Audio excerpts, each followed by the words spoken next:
السلام عليكم ورحمة الله وبركاته.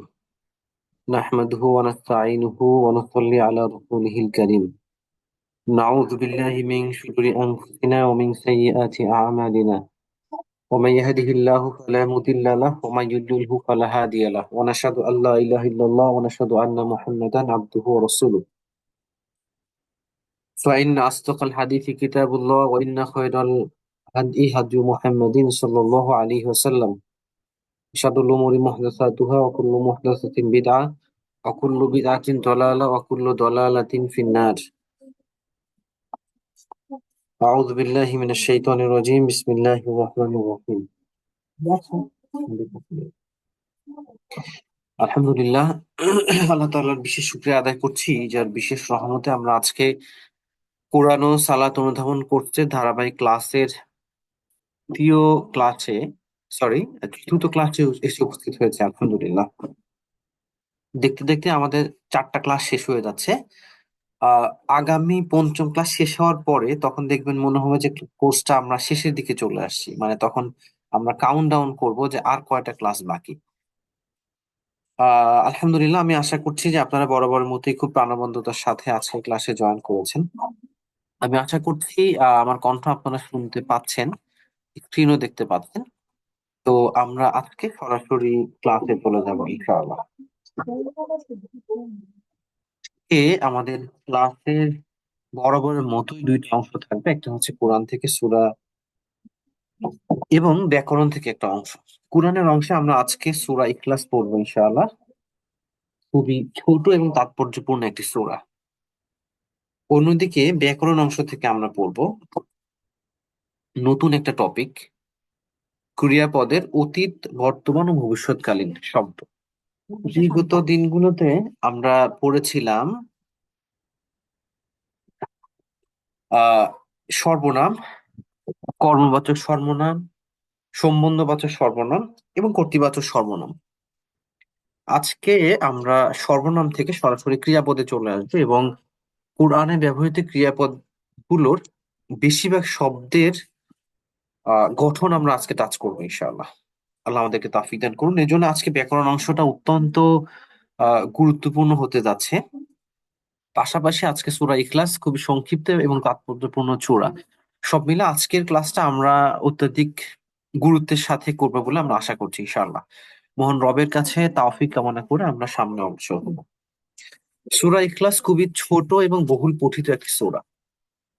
আমরা নামাজের মধ্যে সবচেয়ে বেশি যে সূরা, 3টি সূরা পড়ি সূরা ফাতিহার পরে, এর মধ্যে হচ্ছে সূরা আসর, সূরা কাউসার এবং সূরা ইখলাস। এর মধ্যে সূরা আসর আমরা ইতিমধ্যে পড়ে ফেলেছি। তো আজকে আমরা সূরা ইখলাস পড়ছি। এই সূরাটি খুবই প্রসিদ্ধ একটা আলোচনা, সেটা হচ্ছে এই সূরা একাই পবিত্র কোরআন মাজিদের 3 ভাগের 1 ভাগ। আর এই সূরা বিষয়ে আমরা জানি যে সূরা ইখলাসকে ভালোবাসে আল্লাহ তাআলা, তাকে ভালোবাসেন। বিপদের রাতে সূরা ইখলাস পড়ার বিষয়ে নির্দেশনা রয়েছে। এই সংশ্লিষ্ট বিষয় আপনাদের সবারই জানা আছে। এরপরেও আমরা সংশ্লিষ্ট কয়েকটি হাদিস একটু দেখে নিতে চাই। আমি সরাসরি মার্সিকাল কাউসার ওয়েবসাইট থেকে আপনার সাথে শেয়ার করবো ইনশাআল্লাহ। একটা হাদিসে এসেছে যে আমি সরাসরি অনুবাদ করছি, এটা বেশ একটু লম্বা হাদিস। আবু সাইদ খুদরি রাদিয়াল্লাহু আনহু থেকে বর্ণিত, একবার জনৈক সাহাবীকে তিনি দেখলেন, তিনি বারবার কুল হুয়াল্লাহু আহাদ এই সূরাটি পড়ছেন। সকাল হলে ওই ব্যক্তি রাসূল করিম সাল্লাল্লাহু আলাইহি সাল্লামের কাছে বিষয়টি পেশ করলেন। লোকটি হয়তো ভেবেছে এর ছোট একটি সূরা বারংবার পড়তে থাকা তেমন সওয়াবের কাজ নয়। তখন রাসূল সাল্লাল্লাহু আলাইহি সাল্লাম বললেন, "কি সত্যের কসম, যার হাতে আমার প্রাণ, সূরা ইখলাস কোরআনের 1/3 সমান। ইন্নাহা লাতাদিলু সুলুসাল কোরআন।" সুলুস মানে হচ্ছে 1/3। ওকে, 1/3 সমান। আমরা দেখতে পাচ্ছি বুখারী, সুনান আবু দাউদ, নাসাই বেশ কয়েকটি গ্রন্থে হাদিসটি বর্ণিত হয়েছে। এছাড়াও আরেকটি ঘটনা পাওয়া যায়, যেমন আবু হুরায়রা রাদিয়াল্লাহু আনহু থেকে বর্ণিত, রাসূল সাল্লাল্লাহু আলাইহি সাল্লাম বললেন, তোমরা সবাই জমা হও অন্যদেরকে জমা করো, আমি তোমাদেরকে আহ কোরআন মাজিদের 3 ভাগের 1 ভাগ তিলাওয়াত করে শোনাবো। নবীজির ঘোষণা শুনে অনেক সাহাবী জমায়েত হলেন। তখন নবী সাল্লাল্লাহু আলাইহি সাল্লাম বের হলেন এবং কুল হুয়াল্লাহু আহাদ সূরাটি তিলাওয়াত করলেন। এরপর আবার তার ঘরে চলে গেলেন। লোকেরা বলা বলি করতে লাগলো, হয়তো নবীজির নিকট আসমান থেকে কোনো খবর এসেছে, এই জন্য তিনি ভেতরে চলে গিয়েছেন। আবার এসে হয়তো এক তৃতীয়াংশ পড়বেন। এর মধ্যে নবী সাল্লাল্লাহু আলাইহি সাল্লাম বের হলেন এবং বললেন, ইন্নী আকুলু লাকুম, আমি তোমাদেরকে বলেছিলাম সাকরাউ আলাইকুম সুলুসাল কোরআন, যে আমি তোমাদেরকে কোরআনের 1/3 পড়ে শোনাবো। আলা ইন্নাহা তাআদিলু সুলুসাল কোরআন। শোনো, নিশ্চয়ই এই সূরা, অর্থাৎ সূরা ইখলাসই হচ্ছে আল কোরআনের 1/3 সমান। তাহলে এটা আমরা বেশ কিছু হাদিসে দেখলাম, এটা কোরআনের 1/3 সমান। আমরা যখনই সময় পাবো, সুযোগ পেলে এই সূরাটি তিলাওয়াত করব। সময় তো ভাই এবং বোনেরা, এছাড়াও আমরা আরেকটা ঘটনা একটু স্মরণ করার চেষ্টা করব। আবু হাসান মুহাজির রাহিমাহুল্লাহ বলেন, জনৈক সাহাবী রাদিয়াল্লাহু আনহু বর্ণনা করেছেন, তিনি রাসূল সাল্লাল্লাহু আলাইহি সাল্লামের সাথে এক সফরে ছিলেন। এমন ভাবে বসা ছিলেন যেন তার নবীজির হাঁটুর সাথে তার হাঁটু লেগেছিল। এই অবস্থায় এক লোককে শুনলেন সূরা কাফিরুন তিলাওয়াত করছে। তা শুনে নবী সাল্লাল্লাহু আলাইহি সাল্লাম বললেন, সে শিরক থেকে পবিত্র হয়েছে। এক লোককে শুনলেন তিনি সূরা ইখলাস তিলাওয়াত করেছেন। তখন তিনি বললেন, "তাকে মাফ করে দেওয়া হয়েছে।" তাহলে আমরা দেখলাম যে সূরা ইখলাস পড়লে তাকে মাফ করে দেওয়া হয়। সম্মানিত ভাই এবং বোনেরা, আমরা আরেকটা ঘটনা দেখব। এবার একজন সাহাবীর বিষয়ে বর্ণনা পাওয়া যায়, যিনি মসজিদে নামাজ আহ এবং সেটা ছিল মসজিদে কুবা। মসজিদে কুবা ইমামতি করতেন এবং তার বৈশিষ্ট্য ছিল সূরা ফাতিহার সামনে তিনি প্রত্যেক রাকাতে সূরা ফাতিহার সাথে সূরা ইখলাস পড়তেন, এরপর অন্য সূরা পড়তেন। এটা নিয়ে বেশ আপত্তি উঠলো যে কেন প্রতি রাকাতে এভাবে তিনি 2টি সূরা পড়েন। তো তিনি বললেন যে আমি এই সূরা ছাড়তে পারবো না, আমি নামাজ পড়ালে এভাবেই পড়াবো। আমার পছন্দ হলে তোমরা পড়ো, না হয় আমি ছেড়ে দিব। ওকে। সাহাবীরা তার চেয়ে অন্য কাউকে ইমামতি করা পছন্দ করছিলেন, এভাবে চলছিল। একদিন নবী সাল্লাল্লাহু আলাইহি সাল্লাম মসজিদে কুবা এলেন। তাতে বিষয়টা উত্থাপন করা হলে আল্লাহ রাসূল সাল্লাল্লাহু আলাইহি সাল্লাম তাকে ডেকে বললেন, তোমার সাথীদের কথা মানতে বাধা কি? রাকাতে আবশ্যিকভাবে সূরা ইখলাস পড়ার কারণ কি? তখন ওই সাহাবী উত্তর দিলেন, উহিব্বাহা ইন্নী, উহিব্বুহা ইন্নী, আমি সূরা ইখলাসকে মহব্বত করি, আমি সূরা ইখলাসকে ভালোবাসি। জবাব শুনে রাসূল সাল্লাল্লাহু আলাইহি সাল্লাম বললেন, ইয়াহা খলাকাল জান্নাহ, সূরা ইখলাসের প্রতি তোমার এই মহব্বত তোমাকে জান্নাতে দাখিল করবে। সূরা ইখলাসের প্রতি এই মোহাব্বত, এই ভালোবাসা তোমাকে জান্নাতে প্রবেশ করাবে। সম্মানিত ভাই এবং বোনেরা, তাহলে আমরা এই সূরা সম্পর্কে খুব বড় দাগে 3টি বিষয় দেখলাম। একটা হচ্ছে এই সূরাটি পবিত্র কোরআনের 3 ভাগের 1 ভাগ, অর্থাৎ 1/3। দ্বিতীয়ত, এই সূরা তার তিলাওয়াতকারীকে আল্লাহ তাআলা ক্ষমা করে দেন। তৃতীয়ত, এই সূরাকে যে ভালোবাসে, এই ভালোবাসা তাকে জান্নাতে প্রবেশ করাবে। তাহলে সূরা ইখলাস এটা আমাদের জন্য অত্যন্ত খুব মর্যাদার একটি সূরা এবং অত্যন্ত ফজিলতপূর্ণ বটে। সূরা ইখলাস নামকরণের বিষয়টা আমরা একটু দেখার চেষ্টা করবো। এটা হচ্ছে অন্যান্য সূরাগুলোতে আমরা যেটা দেখি যে সেই সূরার মধ্যস্থিত কোন সূরা থেকে নামকরণ করা হয়েছে, এমনটি বেশি দেখা যায়। তবে এই সূরাটি অন্য সূরাগুলোর চেয়ে ভিন্ন এবং এখানে মূলত সূরাটির তাৎপর্যের আলোকে ভিত্তি করে এটা নামকরণ করা হয়েছে। ইখলাস ছাড়াও এর নাম রয়েছে সূরা আত-তাওহীদ। ইখলাস কেন নামকরণ করা হয়েছে? ইখলাস হচ্ছে আল্লাহকে এক ও অদ্বিতীয় হিসেবে জেনে খাঁটি ও নিরেট বিশ্বাস স্থাপন এবং সকল শিরক থেকে মুক্ত থাকা। এটা হচ্ছে ইখলাস। একদম আল্লাহকে এক ও অদ্বিতীয় হিসেবে খাঁটি ও নিরেট বিশ্বাস স্থাপন এবং সকল শিরক থেকে মুক্ত থাকা হচ্ছে ইখলাস। এজন্যই এই সূরা, যেহেতু এটা তাওহীদের বর্ণনা করে, সকল শিরকের বাঁধন ভেঙে দিয়ে তাওহীদের কথা বলে, খাঁটি নিরেট বিশ্বাস স্থাপন করা যায়, এই জন্য এই সূরাটির নামকরণ করা হচ্ছে সূরা ইখলাস। সম্মানিত ভাই এবং বোনেরা, শুন আমরা এই পর্যায়ে সরাসরি সূরার অর্থে চলে আসবো। যেহেতু আমাদের চতুর্থ ক্লাস, আমরা আশা করব যে আমাদের আলোচনা থেকে কিছু শব্দ আমরা এখানে কমন পাবো ইনশাআল্লাহ। প্রথম আয়াত, কুল হুয়াল্লাহু আহাদ। আচ্ছা, আমি শুরুতেই এই সূরাটি একবার তিলাওয়াত করে নিতে চাই। আমি দুঃখিত যে গতদিন আমরা তিলাওয়াতটা মিস করে গিয়েছিলাম। أعوذ بالله من الشيطان الرجيم. بسم الله الرحمن الرحيم. قل هو الله أحد، الله الصمد، لم يلد ولم يولد ولم يكن له كفوا أحد. আলহামদুলিল্লাহ, আমানতু বিল্লাহ। সম্মানিত উপস্থিতি, আসুন আমরা শব্দ শব্দ করে এই সূরার অর্থগুলো একটু দেখে নিই, এবং আমি আশা করব বরাবরের মতোই আপনারা আমার সাথে এই শব্দগুলো রিপিট করবেন ইনশাআল্লাহ। প্রথম শব্দ কুল। কুল হুয়াল্লাহু আহাদ। কুল শব্দের শাব্দিক অর্থ বলুন। কুল অর্থ বলুন। কুল বলুন। আল্লাহ রাসূল সাল্লাল্লাহু আলাইহি সাল্লামকে শেখানো হয়েছে, আল্লাহ সম্পর্কে যারা জানতে চায়, আল্লাহর পরিচয় সম্পর্কে জানতে চায়, তাদেরকে আপনি এই উত্তর দিন। এই জন্য আল্লাহ রাসূল সাল্লাল্লাহু আলাইহি ওয়াসাল্লামকে বলা হয়েছে কুল, তুমি বলো। আর এই বলার মাধ্যমে মূলত আমাদেরকেও, মুমিন হিসেবে আমাদেরকেও শিখিয়ে দেয়া হচ্ছে, এরকম কেস গুলোতে বা আল্লাহর পরিচয়ের ক্ষেত্রে তুমি এভাবে উত্তর দাও। কুল অর্থ বলুন। কুল অর্থ বলুন। কুল অর্থ বলুন। পরে হুয়াল্লাহু। হুয়া শব্দের অর্থ সে বা তিনি। আমরা এটা একাধিকবার পড়েছি, কর্তৃবাচক সর্বনাম। হুয়া সে বা তিনি। তাহলে হুয়াল্লাহু, তিনি আল্লাহ। হুয়াল্লাহু, তিনি আল্লাহ। আহাদ। আহাদ শব্দের শাব্দিক অর্থ এক ও অদ্বিতীয়। আমার সাথে আপনারা একটু রিপিট করবেন। আহাদ, এক ও অদ্বিতীয়। আহাদ, এক ও অদ্বিতীয়, অর্থাৎ যেটার কোনো আর দ্বিতীয়টি হয় না।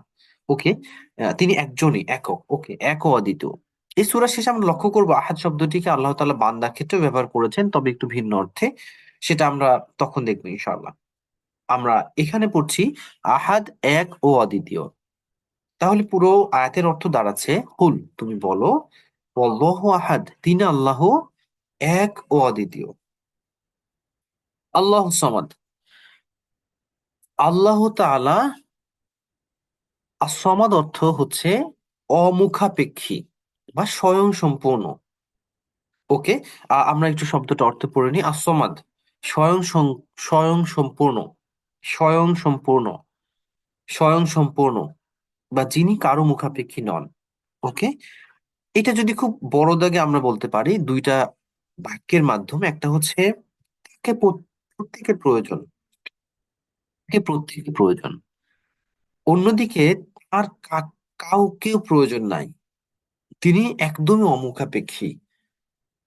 আমরা নিজের জন্য যতটুকু ভালো কাজ করি, এর সবটুকুই আমাদের নিজের জন্যই। পবিত্র কোরআনে আল্লাহ তাআলা এটা 10 বারের বেশি বার বলেছেন। আমি একবার পড়তে গিয়ে দেখছিলাম এটা অন্তত মানে 10 বারের বেশি বার, যে আমরা যে ভালো কাজই করব, এই সবকিছু আমরা নিজেদের জন্য করি। যেমন আপনি 31 নম্বর সূরা লুকমানে যদি আমরা দেখি, ওখানে আহ, দ্বিতীয় রুকুর শুরুর দিকে বলা হচ্ছে, ফামান ইয়াশকুর ফাইন্নামা ইয়াশকুরু লিনাফসি। যে ব্যক্তি কৃতজ্ঞতা আদায় করলো, এটা তার নিজের জন্য কৃতজ্ঞতা আদায় করলো। যে ভালো কাজ করলো তার নিজের জন্য করলো। এটা আমরা যদি ভালো কাজ করি তাহলে এটা নিজেদের জন্য। আর যদি আমরা ভালো কাজ না করি, কৃতজ্ঞতা আদায় না করি, এটা এটা আমাদের ব্যর্থতা, এটা আমাদের হতভাগ্যের বিষয়। একটা হাদিসের যে শিক্ষা আমরা পাই, পৃথিবীতে যত মানুষ রয়েছে, প্রত্যেকেই যদি পৃথিবীর সবচেয়ে ভালো মানুষের মতো হয়ে যায় এবং আল্লাহ তাআলার গুণগান গায়, এরপরেও আল্লাহ তাআলার বরত্বে সামান্য একটুও বাড়বে না। আবার পৃথিবীর সকল মানুষ যদি সবচেয়ে খারাপ মানুষের মতো হয়ে যায়, আল্লাহ তাআলা অকৃতজ্ঞতা আদায় করে, তবুও আল্লাহ তাআলার বরত্ব থেকে সামান্য কিছু কমবে না। অর্থাৎ আমাদের এই আল্লাহকে ডাকা, আল্লাহ কৃতজ্ঞতা আদায় করা বা না করা, এর মাধ্যমে আল্লাহ তাআলা বরত্ব কমা বা বাড়ার কিছুই হয় না। অর্থাৎ আল্লাহ তাআলা এতটাই স্বয়ংসম্পূর্ণ, এতটাই সমাদ। সম্মানিত ভাই এবং বোনেরা, তাহলে আমরা দেখলাম দ্বিতীয় আয়াতে এখানে বলা হচ্ছে আল্লাহ সমাদ, আল্লাহ তাআলা স্বয়ংসম্পূর্ণ বা তিনি কারো মুখাপেক্ষী নন। ৩ নম্বর আয়াত লাম ইয়ালিদ ওয়ালাম ইউলাদ। লাম, কখনো না। প্রাসঙ্গিকতায় আমরা এখানে লাম এবং লান দুইটি শব্দ দেখব। সম্মানিত ভাই এবং বোনেরা, আগের দিনে একজন সম্মানিত ভাই আমাদেরকে বলেছিলেন যে আমরা ক্লাসটা একটু সংক্ষেপ করতে পারি কিনা। আমরা আসলে যে কথাগুলো বলি, আমরা চাইলে আহ একটু দ্রুততার সাথে কথাগুলো বলে কম আলোচনা করে আমরা চাইলে ক্লাসগুলো হয়তো আরো সংক্ষিপ্ততার মধ্যে শেষ করা যায়। তবে আমরা চাই যে যেন আপনাদের জন্য খুব বেশি কঠিন না হয়ে যায়, বিশেষ করে যারা নতুন আছেন, এবং খুব ধীরে ধীরে কথা বলা, যেন আস্তে আস্তে আপনারা সেটা অ্যাবজর্ব করার সুযোগ পান। সময় তো ভাই এবং বোনেরা, আপনারা লক্ষ্য করেছেন এর পাশাপাশি, এই চিন্তার পাশাপাশি আমরা চেষ্টা করি এই কোর্সে প্রাসঙ্গিকতা টেনে এনে নতুন কিছু বিষয় শিখে ফেলার জন্য। এরই ধারাবাহিকতায় আমরা এখন নতুন একটা বিষয় দেখব। এই সূরাতে বলা হচ্ছে লাম ইয়ালিদ ওয়ালাম ইউলাদ। ওকে। লাম অর্থ হচ্ছে কখনোই না, কখনোই না। এটা অতীতকালীন কখনো না এমনটি অর্থ দেয়। ঠিক এরকম একটা শব্দ হচ্ছে লান, যেটা ভবিষ্যতের কখনোই না এমনটা বোঝায়। আচ্ছা, আমরা এটা বোঝার জন্য আহ 4টা শব্দ মিলে বললে এটা সুবিধা হবে। যদিও এই শব্দগুলো আমরা পরেও শিখবো, তবুও প্রাসঙ্গিকতায় আমি আপনাদেরকে একটু দেখিয়ে নিয়ে আসি। হয়তো এটা আপনাদের জন্য, আমাদের জন্য একটু সহজ হবে ইনশাআল্লাহ। প্রথমত, না বোধক না আমরা কিভাবে করি? ওকে। আহ না দুই রকম হতে পারে। একটা হচ্ছে অতীতকালীন না, একটা হচ্ছে ভবিষ্যতের না বা বর্তমান না। আচ্ছা, গল্পে গল্পে একটা কথা আমরা বলে নিই। এটা হচ্ছে আহ আমরা যেরকম বাংলাতে বা ইংরেজিতে বর্তমান এবং ভবিষ্যৎকাল পড়ি, এটা দুই প্রকার, মানে 3টা কালের মধ্যে 2টা। আরবিতে এমনটা নাই, আরবিতে বর্তমান এবং ভবিষ্যৎ মিলে কি একই শব্দ দ্বারা বোঝানো হয়। ওকে। এই জন্য আরবিতে কাল দাঁড়ায় অতীতকাল এবং বর্তমান অথবা ভবিষ্যৎ। আমরা এটা এটা শব্দ দেখলে আমরা বুঝতে পারবো ইনশাআল্লাহ।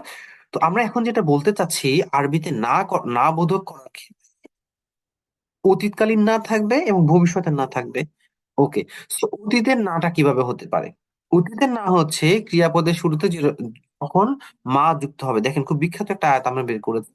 এটা হচ্ছে 91 সূরা জারিয়াতের 56 নম্বর আয়াত।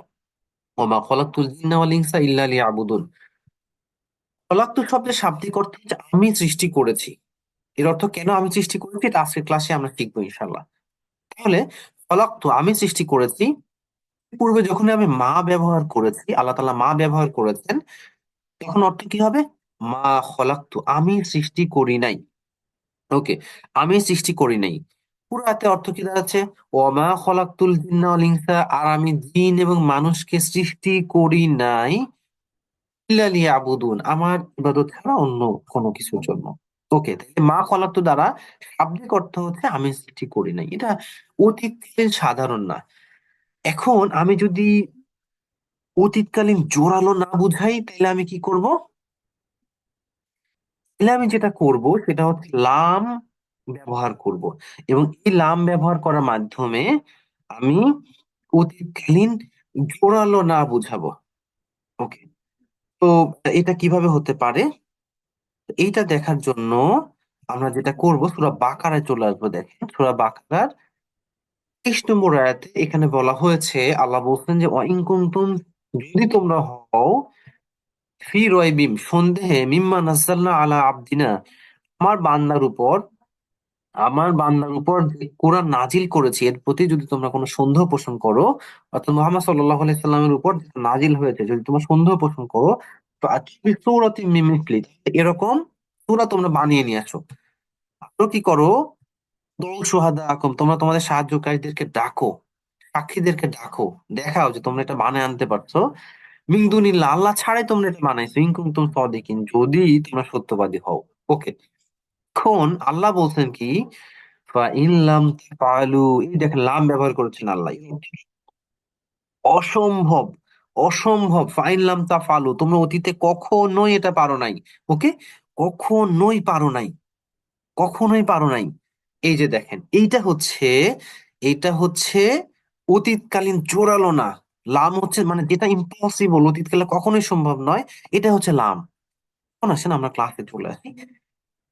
এখানে আল্লাহ বলছেন কি, লাম ইয়ালিদ,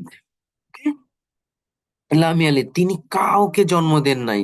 ওকে, লাম ইয়ালিদ, তিনি অতীতকালে কখনোই, কখনোই না, কাউকে জন্ম দেন নাই। মানে আমরা এই উদাহরণটা এই জন্য টানলাম, কাফেরদের জন্য সূরা নিয়ে আসা যেরকম অসম্ভব ছিল, মানে অতীতে কখনোই এটা সম্ভব হয় নাই, এরকমটাই হচ্ছে লাম। ওকে, লাম ইয়ালিদ, অতীতে কখনোই হয় নাই।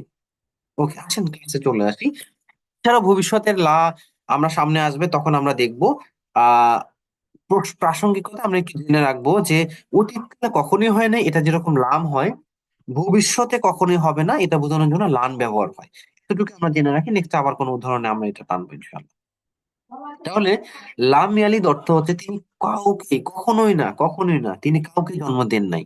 ওকে, তিনি কাউকে জন্ম দেন নাই। ওকে, অতীতকালীন একদম জোরালো না বোঝানোর জন্য আমরা এটার ব্যবহার শিখছি। ওকে, জানলাম। পরে বলা হচ্ছে ওলাম ইউলাদ, ওয়ালাম ইউলাদ, দেখেন এখানে ওয়া এবং লাম, ওয়ালাম ইউলাদ, ওয়া অর্থ হচ্ছে এবং, এবং লাম হচ্ছে যে না, ঠিক আগের মতোই, কখনোই না। ইউলাদ অর্থ হচ্ছে তাকে জন্ম দেয়া হয়েছে, ইউলাদ অর্থ তাকে জন্ম দেয়া হয়েছে। আর এখানে পূর্বে রয়েছে লাম, এই শব্দের পূর্বে লাম ইউলাদ, তাহলে অর্থ হচ্ছে কখনোই জন্ম দেয়া হয় নাই। আচ্ছা, এখন এখানে ব্যাপারটা কি দাঁড়াচ্ছে দেখেন, ইয়ালিদ শব্দটা শাব্দিক ভাবে ভয়েস বা কর্তৃবাচক শব্দ, শুনুন, অ্যাক্টিভ ভয়েস বা কর্তৃবাচক শব্দ। ইয়ালিদ শব্দটা শাব্দিকভাবে অ্যাক্টিভ ভয়েস বা কর্তৃবাচক শব্দ, অর্থাৎ জন্ম দেয়। ইউলাদ শব্দটা, ইউলাদ শব্দটা, ও নান্নুর কাছে যাবো, ক্লাস চলে।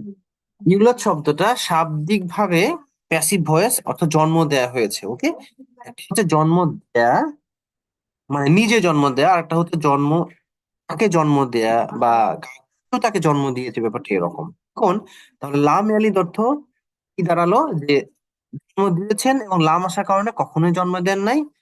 অ এবং ইউলাদ অর্থ তাকে জন্ম দেয়া হয়েছে, লাম আসার কারণে একদমই কখনোই হয় নাই। তো অর্থ দাঁড়াচ্ছে তাকে কখনোই জন্ম দেয়া হয়নি। তাহলে পুরো আয়তের অর্থ কি দাঁড়াচ্ছে, লাম ইয়ালিদ, তিনি কখনোই কাউকে জন্ম দেননি, ওয়ালাম ইউলাদ, এবং তাকেও কখনোই জন্ম দেওয়া হয়নি। ওকে, আচ্ছা, এবার প্রসঙ্গক্রমে এই জন্ম দেয়া থেকে আমরা 6টা শব্দ একটু দেখে নিই। ওকে, যিনি জন্ম দেন তাকে কি বলা হয়, তাকে বলা হয় ওয়ালিদুন। ওয়ালিদুন শব্দের অর্থ হচ্ছে পিতা, ওয়ালিদুন, হ্যাঁ, ওয়ালিদুন শব্দের অর্থ হচ্ছে পিতা, যিনি জন্ম দেন। আচ্ছা, যিনি জন্ম দেন, ওয়ালিদুন পিতা, পিতা মানে হচ্ছে পুরুষবাচক যিনি। আর মাতা, এটার আরবি কি দাঁড়াচ্ছে, ওয়ালিদাতুন, ওয়ালিদাতুন। আমরা একটু পূর্বে দেখেছিলাম যে আরবিতে যে শব্দটা কর্তৃবাচক বিশেষ্য হয়, এই যে ওয়ালিদুন পিতা একটা বিশেষ্য, এর সাথে যদি আমরা একটা ছোট্ট গোলতা, গোলতা যুক্ত করে দেই তাহলে একটা স্ত্রীলিঙ্গবাচক হয়ে যায়। So, পিতা হচ্ছে ওয়ালিদুন, মাতা ওয়ালিদাতুন, ওয়ালিদাতুন। এখন আসেন, খুব পরিচিত একটা শব্দ হচ্ছে প্যারেন্টস, রাইট, প্যারেন্টস, যেটা দ্বারা আমরা পিতামাতা উভয়কে বোঝাই, এটা আরবি হচ্ছে ওয়ালিদাইন, ওয়ালিদাইন। যেমন কি আপনি সূরা লোকমানে পাবেন, ওয়াবিল ওয়ালিদাইনি ইহসানা, এবং তোমরা কি করো, পিতা মাতার সাথে একদম এহসান এহসান উত্তম আচরণ করো। ওকে, এবার আসেন, এখান থেকে আসছে একটা শব্দ আওলাদ। আওলাদ কারো নামও হইতে পারে আওলাদ। ওকে, বাট শাব্দিক অর্থ হচ্ছে বংশধর।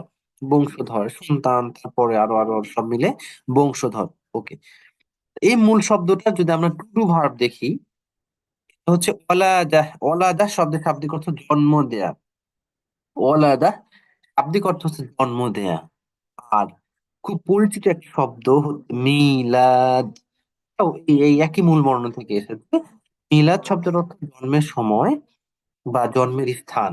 ওকে, মিলাদ শব্দের শাব্দিক অর্থ জন্মের সময় বা জন্মস্থান। ওকে, প্রাসঙ্গিকতায় আমরা 6টা শব্দ দেখে ফেললাম। তবে মিলাদ নিয়ে একটা কথা বললেই না বললেই নয়। আমরা যতটুকু জানতে পেরেছি, রাসূল সাল্লাল্লাহু আলাইহি সাল্লামের উপর দরুদ পড়া অত্যন্ত মর্যাদার কাজ। ছোট দরুদ সাল্লাল্লাহু আলাইহি সাল্লাম থেকে শুরু করে নিয়ে বড় দরুদ, দরুদ ইব্রাহিম বা আরো বেশ কিছু দরুদ রয়েছে। এই দরুদ গুলো আমরা যখনই সুযোগ পাই, বিশেষ করে জুমার দিন আসর থেকে মাগরিবের মধ্যবর্তী সময়ে যখনই সুযোগ পাই, আমরা এই দরুদ গুলা ব্যক্তিগতভাবে পড়ার চেষ্টা করবো। এটা অত্যন্ত মর্যাদার। বিশেষ করে রাসূল সাল্লাল্লাহু আলাইহি সাল্লামের নাম যদি কোথাও মুহাম্মদ উচ্চারিত হয়, অবশ্যই আমাদেরকে সাল্লাল্লাহু আলাইহি সাল্লাম বলতেই হবে। আচ্ছা, এই দরুদ আমরা পড়বই। তবে আহ, মিলাদ নামে আমাদের সমাজে এখনো আলহামদুলিল্লাহ অনেকটাই কমে গিয়েছে। এখনো কিছু কিছু জায়গাতে কিছু রেওয়াজ প্রচলিত এখনো রয়ে গেছে, যে একদম সুর করে ইয়া নবী সালাম আলাইকা পড়া। ইভেন কোথাও কোথাও দরুদ পড়ার সময় দাঁড়ায় যায় সবাই, বা কোথাও চেয়ার ফাঁকা আছে। এই ধরনের কাজগুলো থেকে আমরা সচেতন ভাবে বিরত থাকার চেষ্টা করবো ইনশাল্লাহ। সাহাবী রাদিয়াল্লাহু আনহুদের সময়ে এই ধরনের কোনো কথাবার্তা, এই ধরনের কোনো আমল আমরা লক্ষ্য করি না। আমরা সচেতন থাকার চেষ্টা করবো ইনশাআল্লাহ। আসুন আমরা ক্লাসে চলে আসি এবার। সর্বশেষ আয়াত, ওয়ালাম ইয়াকুল লাহু কুফুয়ান আহাদ। ওয়ালাম ইয়াকুল লাহু কুফুয়ান আহাদ। ওয়া এবং লাম অতীতকালীন কখনোই হয়নি। আর ইয়াকুন মানে হওয়া। ইয়াকুন মানে হওয়া। আমরা গত ক্লাসে পড়েছিলাম ইন্নাহু কানা তাওয়াবা। নিশ্চয় তিনি নিশ্চয় তিনি তবা তবা কবুলকারী। নিশ্চয়ই তিনি তবা কবুলকারী। ওকে, তো এই যে কানা, কানা অতীতকালের একটা শব্দ। এই শব্দের ভবিষ্যতের শব্দ হচ্ছে ইয়াকুন। ভবিষ্যতের শব্দ হচ্ছে ইয়াকুন। তাহলে ওয়ালাম ইয়াকুন, তিনি কখনোই হননি। তিনি কখনোই হননি। ওকে, তিনি কখনোই হন নাই। কি হন নাই? লাহু, তার পর্যন্ত, মানে কেউ কখনো হয়নি। লাম ইয়াকুন মানে কেউ কখনো হয়নি। আপনার একটা বিষয় টুইস্ট হবে না, আমরা এটা ভবিষ্যতে ক্লিয়ার করবো ইনশাল্লাহ। দেখেন, এখন এটা নিয়ে আমরা খুব বেশি ভাববো না, এতটুকু বলি। ইয়াকুন শব্দটা এটা আসলে ভবিষ্যতের একটা শব্দ, কিন্তু এর পূর্বে লাম যখন চলে আসে, তখন এটা অতীতের জোরালো না বোধক অর্থ দেয়। ওকে, লাম ইয়াকুন, তিনি কখনোই হন নাই। আচ্ছা, কি কখনোই হন নাই লাহু, তার পর্যন্ত। লাহু আমরা লাম দিয়ে আহ 6টা 7টা সর্বনাম পড়েছিলাম লামের সাথে মিলিয়ে। সো লাহু ছিল প্রথমটা, লাহু তার পর্যন্ত। সেখানে ছিল তার জন্য, কিন্তু এখানে বাক্যের অর্থের স্বতঃস্ফূর্ততার জন্য তার পর্যন্ত এমনটি অনুবাদ করা হয়েছে। ওয়ালাম ইয়াকুল লাহু, কেউ হয়নি তার পর্যন্ত। কুফুয়ান, কুফুয়ান শব্দের অর্থ সমতুল্য। কুফুয়ান সমতুল্য। কুফুয়ান সমতুল্য। আহ কুফুয়ান সমতুল্য বোঝায় এটা, মানে তুলনামূলকভাবে যেটা খুব কাছাকাছি ধরনের, সমমানের, এমনটি। ওকে, আমাদের কাছে এই শব্দটি খুবই প্রচলিত শব্দ। অনেক ক্ষেত্রেই বিয়ের সময় আমরা এই শব্দটি টেনে আনি এবং কুফু কুফু খোঁজার চেষ্টা করি। অনেক ক্ষেত্রে এটার ভুলও প্রয়োগ হয়। ব্যক্তিগতভাবে আমার যতটুকু জানার সুযোগ হয়েছে, এই কুফুটা মূলত ইমানের কুফুটা এখানে মোস্টলি ইম্পর্টেন্ট। যে দুই পক্ষের মধ্যে ইমানের সমতা, সমতুল্যতা, ইমানের কুফু রয়ে গিয়েছে কিনা। আমরা অনেক সময় বংশমর্যাদার কুফু, সামাজিক অবস্থার কুফু, অর্থনৈতিক কুফু, সৌন্দর্যের কুফু ইত্যাদি কুফু দেখতে গিয়ে ইমান বা তাকওয়ার কুফুটা অনেক সময় আড়ালে রয়ে যায়। এবং আল্লাহ মাফ করুন, অনেক সময় এটা পরিণত খুব বেশি সন্তোষজনক হয় না। আহ একটা উদাহরণ না দিলেই নয়। এটা হচ্ছে যে আপনারা যদিও ভিন্ন উদাহরণ টানতে পারবেন, আমি সেই বিতর্কে যাব না, তবুও আপনাদের সেই ঘটনা নিশ্চয়ই মনে পড়ে যখন ওমর রাদিয়াল্লাহু আনহু তার খিলাফতের সময়ে রাতে টহল দিচ্ছিলেন তার এলাকায়। আমরা দোয়া করি ভবিষ্যতে এরকম যেন বাংলাদেশেও আহ এরকম কোন পাহারাদারকে আমরা রাষ্ট্রীয় ক্ষমতায় দেখতে পাই এবং এরকম প্রশান্তিময় সময় আমরা উপভোগ করতে পারি ইনশাল্লাহ। তো ওমর রাদিয়াল্লাহু আনহু রাতে টহল দিচ্ছিলেন। ঘটনাক্রমে উনি শুনতে পেলেন যে দুধ মেশানোর চেষ্টা করছেন মা, মেয়ে তাকে বাধা দিচ্ছেন। পরের দিন ওমর রাদিয়াল্লাহু আনহু তাদেরকে ডেকে পাঠালেন এবং মেয়ের তাকওয়ায় তিনি সন্তুষ্ট হয়ে বিয়ের প্রস্তাব দিলেন এবং সেই বিয়েটা হয়ে গেল। চিন্তা করা যায় যে এখানে কুফুর সংজ্ঞানটা তারা কিভাবে করেছেন। উমর রাদিয়াল্লাহু আনহু রাষ্ট্রপ্রধান এবং তখন তিনি অর্ধ বিশ্বের রাষ্ট্রনায়ক। সেখানে এতটুকু দরিদ্রের সাথেও কুফুর আহ দেখেছেন, যিনি যাকে দুধের সাথে পানি মেশানো দরকার হচ্ছে, এবং তাদের গর্ভে দুইটা জেনারেশন পরে একজন এসেছিলেন যার নাম ওমর ইবনে আব্দুল আজিজ রহিমাহুল্লাহ, যাকে ইসলামের পঞ্চম খলিফা বলা হয়।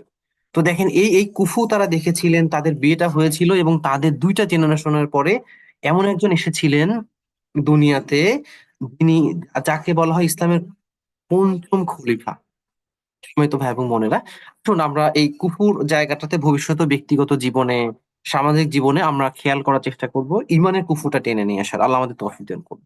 তাহলে আসুন আয়াতে চলে আসি। ওয়ালাম ইয়াকুল্লাহু, তাহলে কেউ হয় না তার পর্যন্ত কুফুয়ান সমতুল্য, আহাদ। আহাদ শব্দের অর্থ কেউ। ওকে, কেউ, এনিওয়ান, এনিওয়ান, এইটা হচ্ছে বান্দার জন্য। আহাদ শব্দের অর্থ প্রথমে আয়াতে আমরা পড়েছিলাম এক ও অদ্বিতীয়, এখানে আমরা পড়ছি আহাদ শব্দের অর্থ এনিওয়ান। ওকে, তাহলে দেখুন, আহাদ শব্দটি মূলত আল্লাহ এবং বান্দা দুইটা ক্ষেত্রেই ব্যবহৃত হতে পারে। আল্লাহর ক্ষেত্রে হলে এর অর্থ হবে এক, যেমনটি আমরা প্রথম আয়াতে দেখি, ওয়াল্লাহু আহাদ, তিনি এক এবং অদ্বিতীয়। অন্যদিকে বান্দার ক্ষেত্রে ব্যবহৃত হতে পারে, তখন এর অর্থ হবে কেউ বা এনিওয়ান। ওয়ালাম ইয়াকুল্লাহু কুফুয়ান আহাদ, কেউ, কেউ তার সমকক্ষ নয়। এখন সবার এরকম ধারণা থাকা উচিত যে কেউ তার সমান বা সমতুল্য কোনোভাবে নেই। কিভাবে? সত্তাগত ভাবে কেউ তার সমতুল্য নয়। গুণাবলীর দিক থেকেও আল্লাহ তাআলার যে গুণাবলী রয়েছে, আল্লাহ তাআলার যে গুণাবলী রয়েছে, যেমন আল্লাহ তাআলা গায়েব জানেন, এটা কেউ জানেন না। আল্লাহ রসূল সাল্লাল্লাহু আলাইহি ওয়াসাল্লাম পর্যন্ত জানতেন না। একান্ত তাকে যতটুকু জানানো হয় শুধু ততটুকুই জানতেন। সো এটা আল্লাহ তাআলার একান্ত গুণাবলী। এরপর ধরেন আল্লাহ তাআলার একটা গুণ হচ্ছে, সূরা বুরুজ 85 নম্বর সূরা বুরুজে বলা হয়েছে ফাআলুল লিমা ইউরিদ। ফাআলুন শব্দের অর্থ তিনি যা ইচ্ছা তাই করতে পারেন। তাহলে এটা আল্লাহ তাআলার একটা বিশেষ গুণ। অন্য কেউ কখনোই, কেউ যা ইচ্ছা তাই করতে পারেন, এটা করতে পারেন না। ওকে, সো এইসব কেসগুলোতে এইসব কেসগুলোতে যদি আমরা কাউকে তার গুণাবলী, তার হচ্ছে যে মানে তাকে তাকে শরিক করে ফেলি। ওকে, সত্তাগত ভাবে যেমন হচ্ছে যে তিনি একক, তার তার তার কোনোই মানে কোনোভাবে তার কোনো শরিক নাই। এখন ইহুদিরা উজৈর আলাইহিস সালামকে আল্লাহ তাআলা পুত্র গণ্য করতো, ঈসা আলাইহিস সালামকে আল্লাহর সন্তান, মারিয়াম আলাইহিস সালামকে আল্লাহর স্ত্রী গণ্য করতো, নাউযুবিল্লাহি মিন যালিক। সো এভাবে আল্লাহ তাআলা সত্তায় সত্তায় শরিক করতো। আবার গুণাবলী তো আমরা দেখলাম যে কেউ যদি এভাবেও চিন্তা করে আল্লাহ তাআলার যে গুণাবলী রয়েছে এক্ষেত্রে অন্য কাউকে সমতুল্য মনে করে, তাহলে কি হবে? এটা কোনোভাবে করা যাবে না এবং করলে শিরক হয়ে যাবে। আল্লাহ তাআলার যে অধিকার রয়েছে এটা যদি আল্লাহ ছাড়া আর কাউকে দেয়া হয়, যেমন আমরা দেখলাম যে আহ একমাত্র আল্লাহরই ইবাদত করা আমাদের করণীয়। এখন হচ্ছে যে যদি আমরা অন্য কারো ইবাদত করে ফেলি, আহ হচ্ছে তাইলে তো এটা খুব মারাত্মক অপরাধ হয়ে যাবে। আল্লাহ মাফ করুন, আমি ঘটনাক্রমে বাগেরহাট খান জাহান আলীর মাজারে গিয়েছিলাম, এটা জাস্ট দেখার জন্য কি ঘটে সেখানে। আর আমি দেখলাম একজন উঠতি বয়স্ক একজন মহিলা, তিনি মাজারের পেছনে সিজদা দিচ্ছেন। আমি জানি না তিনি কি চাচ্ছেন, বাট এই সিজদা পাওয়ার অধিকার তো একমাত্র আল্লাহর। তো এইভাবে এই অধিকারে যদি অন্য কাউকে এখানে শরিক করা হয়, যেমন সূরা ফাতিহাতে আমরা বলি যে ইয়াকা নাবুদু ওয়া ইয়াকা নাস্তাইন, রাইট? যে তোমার কাছে তোমার ইবাদত করি, তোমার কাছেই সাহায্য চাই। আমাদের যদি কারো সন্তান না হয়, আমরা আল্লাহর কাছেই চাবো। সেই জায়গাতে আমরা যদি অন্য কোনো মাজার, অন্য কোনো পীরের কাছে গিয়ে ধর্ণা দেই, তাইলে এটা আল্লাহ তাআলা অধিকারের সাথে কাউকে সমতুল্য মনে করা হবে এবং এটা শিরক হবে। একইভাবে আল্লাহর ক্ষমতার ক্ষেত্রেও।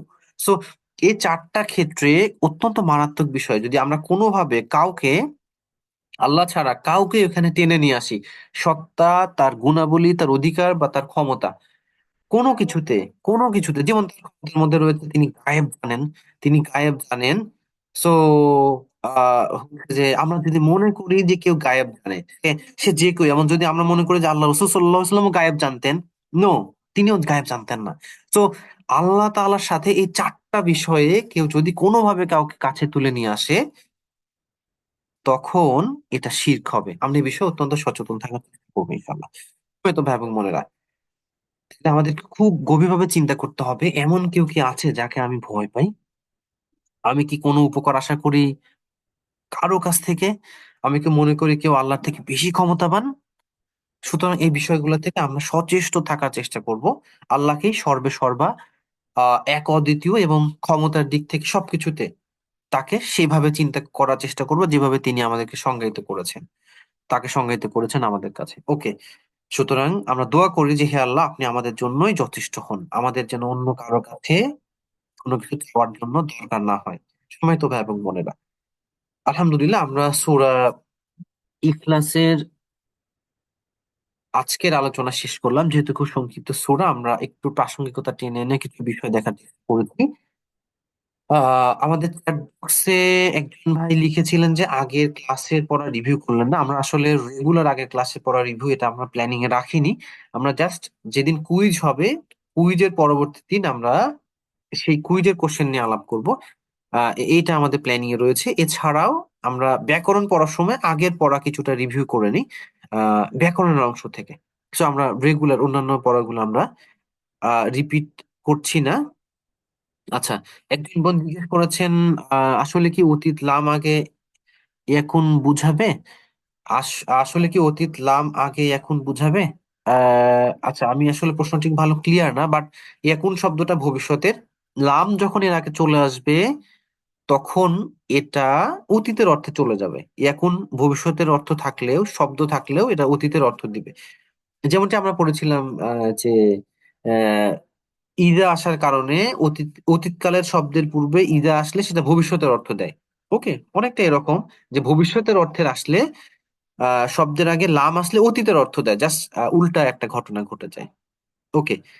সময় তো ভাই এবং বোনেরা, বলে আসুন এবার আমরা খুব সংক্ষিপ্ত বিরতিতে যাব, 5 মিনিটের একটা বিরতিতে যাব, এবং এরপরে আমরা অত্যন্ত প্রাণবন্ততা নিয়ে ফিরে আসব। কারণ আজকে আমরা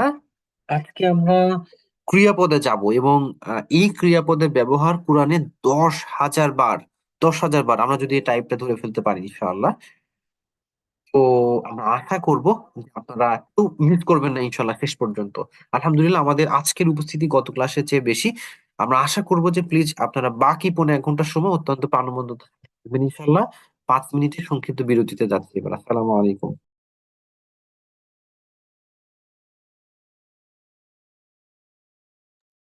আসসালামু আলাইকুম ওয়া রাহমাতুল্লাহি ওয়া বারাকাতুহু। সম্মানিত ভাই এবং বোনেরা, আমরা আলহামদুলিল্লাহ আল্লাহ শুকর আদায় করছি যে আমরা বিরতির পরে আবার ক্লাসে ফিরে আসলাম। একজন আমাকে একটু কনফার্ম করবেন ক্যামেরাটা দেখা যাচ্ছে কিনা? আচ্ছা, মধ্যে 3 জন একটু রেসপন্স করেছেন চ্যাট বক্সে। একজন লিখেছেন দ্বিতীয় ও তৃতীয় ক্লাসের হোমওয়ার্ক বুঝতে পারেনি। আচ্ছা, ক্লাসের হোমওয়ার্ক ছিল বোন, আমি যদি আপনাকে একটু দেখাই ক্লাসের হোমওয়ার্কটা, আপনাদের হোয়াটসঅ্যাপ গ্রুপে লেখা ছিল, দেখবেন যে ক্লাসের হোমওয়ার্ক ছিল, আমি তৃতীয় হোমওয়ার্কটা থেকে পড়ে শোনাচ্ছি। তৃতীয় ক্লাস লেকচারের 38 ও 39তম পৃষ্ঠা, ছবিতে সংযুক্ত, যেখানে ছবি দেয়া আছে গ্রুপে, আয়ত্ত করে সেগুলোর অর্থ সহ লেখা। এবং আহ এখানে মোট 5টি হরফ বা অব্যয় আছে, প্রতিটি 7টি করে লেখা। দেখেন এই যে বিহি, লিখবেন এইভাবে: বিহি পাশে, তার সাথে; বিহিম তাদের সাথে; বিকা তোমার সাথে; বি আমার সাথে; বিনা আমাদের সাথে; বিহা তার সাথে, সে একজন স্ত্রী। সো এইভাবে একটা লাইনে 6টা আরবি শব্দ থাকবে, টান দিয়ে একটা করে হাইফেন দিয়ে ডাইনে এটার অর্থ থাকবে। সো এইভাবে 7টা হয়ে গেল। তাহলে 7টা হয়ে গেলে মোট, এভাবে ফিহি এখান থেকে 7টা, আলাইহি এখান থেকে 7টা, ইলাইহি 7টা, এবং ইনদাহু এখান থেকে 6টা। মোট ভাবে আপনাকে খাতায় লিখতে হবে। সেটা এক পেজে হইতে পারে, একাধিক পেজে হইতে পারে। লিখে একটু ছবি তুলে পাঠাইতে হবে। ওকে। সো এটা ছিল হোমওয়ার্ক। আচ্ছা, আর হচ্ছে জি, ঠিক আছে, তাহলে আমরা শুরু করব। একজন জানতে চেয়েছেন যে ব্যাকরণের আরবি উচ্চারণটা কি হবে। এর উচ্চারণ হচ্ছে কওয়াইদুন। হ্যাঁ, আমরা সংক্ষেপে কওয়াইদ বলি। কওয়াইদ, কওয়াইদ। ওকে। কফ জবর ক, ওয়া আলিফ জবর ওয়া, আইন জের ই, আর দাল দুই পেশ দুন, আর থেমে গেলে দাল সাকিন। কওয়াইদ। ওকে, ঠিক আছে, তাহলে চলুন আমরা শুরু করি। আমরা প্রথম ক্লাসে শিখেছিলাম, আচ্ছা, একজন রেসপন্স করছেন যে কথাগুলো কেটে আসছে। আসলে কি সবার কাছে এমনটা হচ্ছে নাকি ক্লিয়ার আছে? একটু রেসপন্স করবেন, আমরা ক্লাস কন্টিনিউ করি। ওকে। আমরা আরবিতে কালেমা পড়েছিলাম, দুটো শব্দ আছে কালেমা। ওকে। আহ কালেমা 3 প্রকার, অর্থাৎ আরবি যত শব্দ আছে সব 3 প্রকার। কি? একটা হচ্ছে ইসিম, ফেল, হরফ। ইসিম, ফেল, হরফ। এর মধ্যে ইসিমের সাথে আমরা ইতিমধ্যে পরিচিত পরিচিত হয়েছি, যেমন কারো নাম, মাক্কা, কিতাবুন।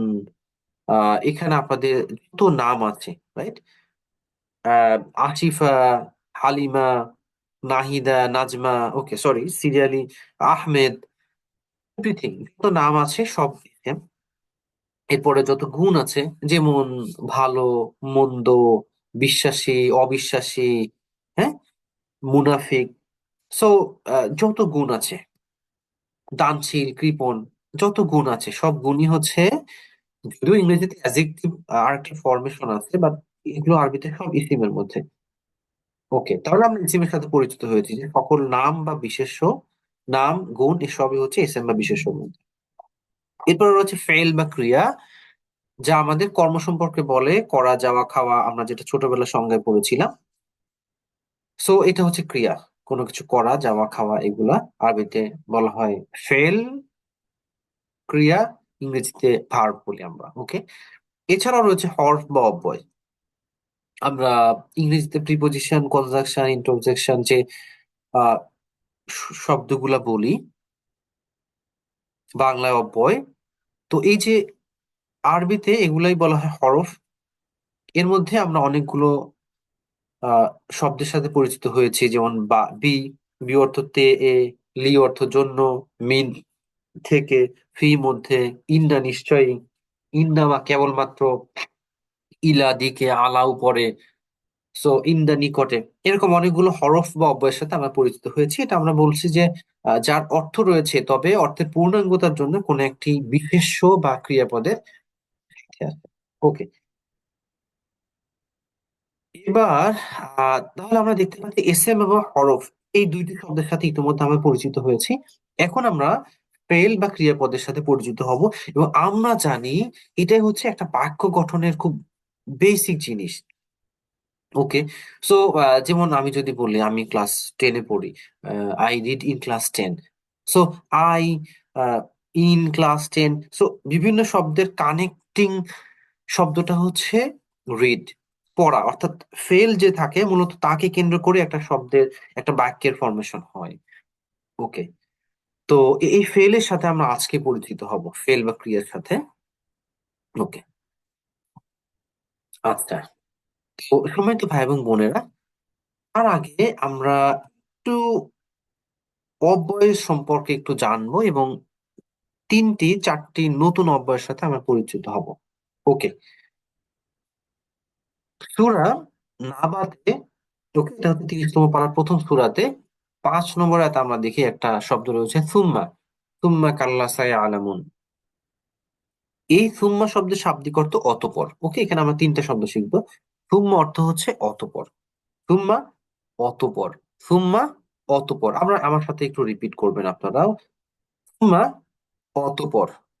সুম্মা, অতঃপর। সুম্মা, অতঃপর। ওকে। এখন আসি আর একটা শব্দে। হাত্তা। হাত্তা শব্দের অর্থ হচ্ছে যতক্ষণ না। হাত্তা, যতক্ষণ না। যেমনটি আমরা সূরা কদর, সূরা কদর, আহ সূরা কদর 97 নম্বর সূরা, রাইট? সূরা কদর, সেখানে আমরা পড়ি যে আহ তানাজ্জালুল মালাইকাতুর রূহু ফিহা বিইذনি রাব্বিহিম মিন কুল্লি আমর সালামুন হিয়া হাত্তা মাতলাইল ফাজর। যতক্ষণ না ফজরের উদয় হয়। হাত্তা অর্থ যতক্ষণ না। সো এই হাত্তা শব্দটার অর্থ আমরা একটু শিখে নিই। হাত্তা, যতক্ষণ না। ওকে। হাত্তা, যতক্ষণ না। হাত্তা, যতক্ষণ না। হাত্তা, যতক্ষণ না। ওকে। এবার এর সাথে আমরা আরেকটা শব্দ পড়বো, সেটা হচ্ছে লাউ। যদি। লাউ, যদি। লাউ, যদি। লাউ, যদি। দেখেন, তিনটা শব্দ পড়লাম, একটা সুম্মা, অতঃপর, হাত্তা, যতক্ষণ না, লাউ, যদি। আমি আশা করি আপনারা আয়ত্ত করে ফেলবেন। এই হাত্তা এবং লাউ এর উদাহরণ আমরা একটা আয়াতে দেখতে পাই। 10 নম্বর সূরায়, সূরা ইউনূস, হ্যাঁ, 10 নম্বর সূরা 7 নম্বর আয়াত আমরা দেখি। ওয়ালাউ জাআত কুল্লু আয়া হাত্তা রাউল আযাব আল আলিম। এখানে এই সম্পর্কে বলা হয়েছে, যদিও তাদের নিকট সকল নিদর্শন এসে উপস্থিত হয়, যতক্ষণ না তারা যন্ত্রণাদায়ক আযাব প্রত্যক্ষ করবে। অর্থাৎ তারা যে ঈমান আনছে না, তারা ঈমান আনছে না, তাদেরকে বারবার দাওয়াত দেওয়ার পরে ঈমান আনছে না, তাদের বিষয়ে বলা হচ্ছে যে তারা যতই নিদর্শন তাদের কাছে আসুক, যদি যদিও তাদের কাছে সকল নিদর্শন এসে উপস্থিত হয়, ওয়ালাউ, যদি জাআতহুম, আসে, কুল্লু আয়া, প্রত্যেক নিদর্শন, ওকে, প্রত্যেক নিদর্শন তাদের কাছে এসে উপস্থিত হয়, হাত্তা ইয়ারাউল আযাব আল আলিম, যতক্ষণ না তারা যন্ত্রণাদায়ক আযাব দেখবে, ততক্ষণ পর্যন্ত তারা ঈমান আনবে না। সো এইখানে আমরা দেখতে পাচ্ছি লা এবং হাত্তার ব্যবহার। ওকে। তো এই ব্যবহার দিক থেকে আমরা একটা শব্দ শিখে নিব, আয়া। এ শব্দের অর্থ হচ্ছে আয়াত বা নিদর্শন। কোরআনে আমরা দেখি, যেখানে কোরআনে সরাসরি বলা হচ্ছে এটা একটা কোরআনের আয়াত। সো জাস্ট একটা স্তবক, লাইন বা এগুলো বোঝানো হয়, সেটাকে আমরা আয়াত বলি। আর এছাড়াও আল্লাহ নিদর্শন গুলোকে আয়াত বলা হয়, আয়া। এর বহুবচন হচ্ছে আয়াত। আয়াত সমূহ বা নিদর্শন সমূহ। ওকে। আয়াত সমূহ বা নিদর্শন সমূহ, আয়াত। আপনার মনে আছে আমরা যখন দ্বিতীয় ক্লাসে সূরা আসর পড়ার সময় বলছিলাম যে সলিহাতুন, এক বচন, যেখানে শেষে একটা গোলতা রয়েছে, এর বহুবচন হচ্ছে সলিহাতুন। সলিহাতুন বহুবচনে একটা আলিফ এবং বড়তা ছিল। তাহলে দেখলাম যে, সেখানে দেখেছিলাম যে গোলতা যেখানে থাকে এক বচন, স্ত্রীলিঙ্গ, আর এর বহুবচন হচ্ছে আলিফ এবং বড়তা। ওকে, আলিফ এবং বড়তা। এখন আমরা এখানে দেখছি যে, দেখেন, আয়া শব্দের শাব্দিক অর্থ আয়াত বা নিদর্শন। এর বহুবচন আমরা কিভাবে করব? কিভাবে এই ছোটতায়ের পরিবর্তে আলিফ এবং বড়তা দিলে এটা বহুবচন হয়ে যাবে। খুব ইন্টারেস্টিং। এরকম অসংখ্য বহুবচন আমরা কোরআনে পাবো। ওকে। আয়াত। তাহলে আমরা এখানে একটা নতুন শব্দ আশা করি শিখলাম, আলহামদুলিল্লাহ।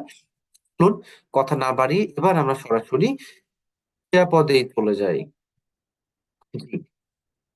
আমি আশা করি ওদিকে আগ্রহে আপনারা অপেক্ষা করছেন এটার জন্য। আর যারা ইতিমধ্যে এটা জানেন তো জানেনই, আলহামদুলিল্লাহ, তাদেরকে অভিনন্দন আগে থেকেই। আর যারা নতুন জানছেন, আশা করি তাদের জন্য কঠিন হবে না, ইনশাল্লাহ। আচ্ছা, দেখেন, এটা খুব ইন্টারেস্টিং বিষয় যে এই যে ইংরেজিতে আট আট প্রকার পার্টস অফ স্পিচ রয়েছে, বাংলাতেও 5 প্রকার। তো যত প্রকার বেশি, তত খুঁজে বের করা কষ্ট এবং তাদের ভিন্ন ভিন্ন ব্যবহারও জানাটা কষ্টকর।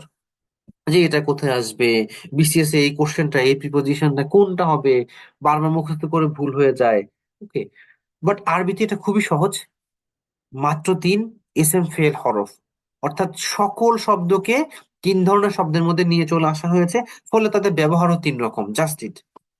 এবার ক্রিয়াপদের ক্ষেত্রে আমরা যেটা দেখি যে ইংরেজি এবং বাংলাতে এটাকে তিন ভাগে ভাগ করা হয়েছে, রাইট? পাস্ট, প্রেজেন্ট, ফিউচার, অতীত, বর্তমান, ভবিষ্যৎ। তাহলে যখন একটা এক্সট্রা কাল আছে, ওরে বাবা, আরবিতে ইংরেজিতে 12 প্রকার টেন্স পড়তে পড়তে দাঁত ভেঙে যায়। আমি নিশ্চিত যে আমি এটা ভুলে গেছি এখন দুই একটা, মানে একদমই কিছু হয়তো বা পারি, যেটুকু দরকার হয়। সো এটা একটা খুব কঠিন জটিল ব্যবহার।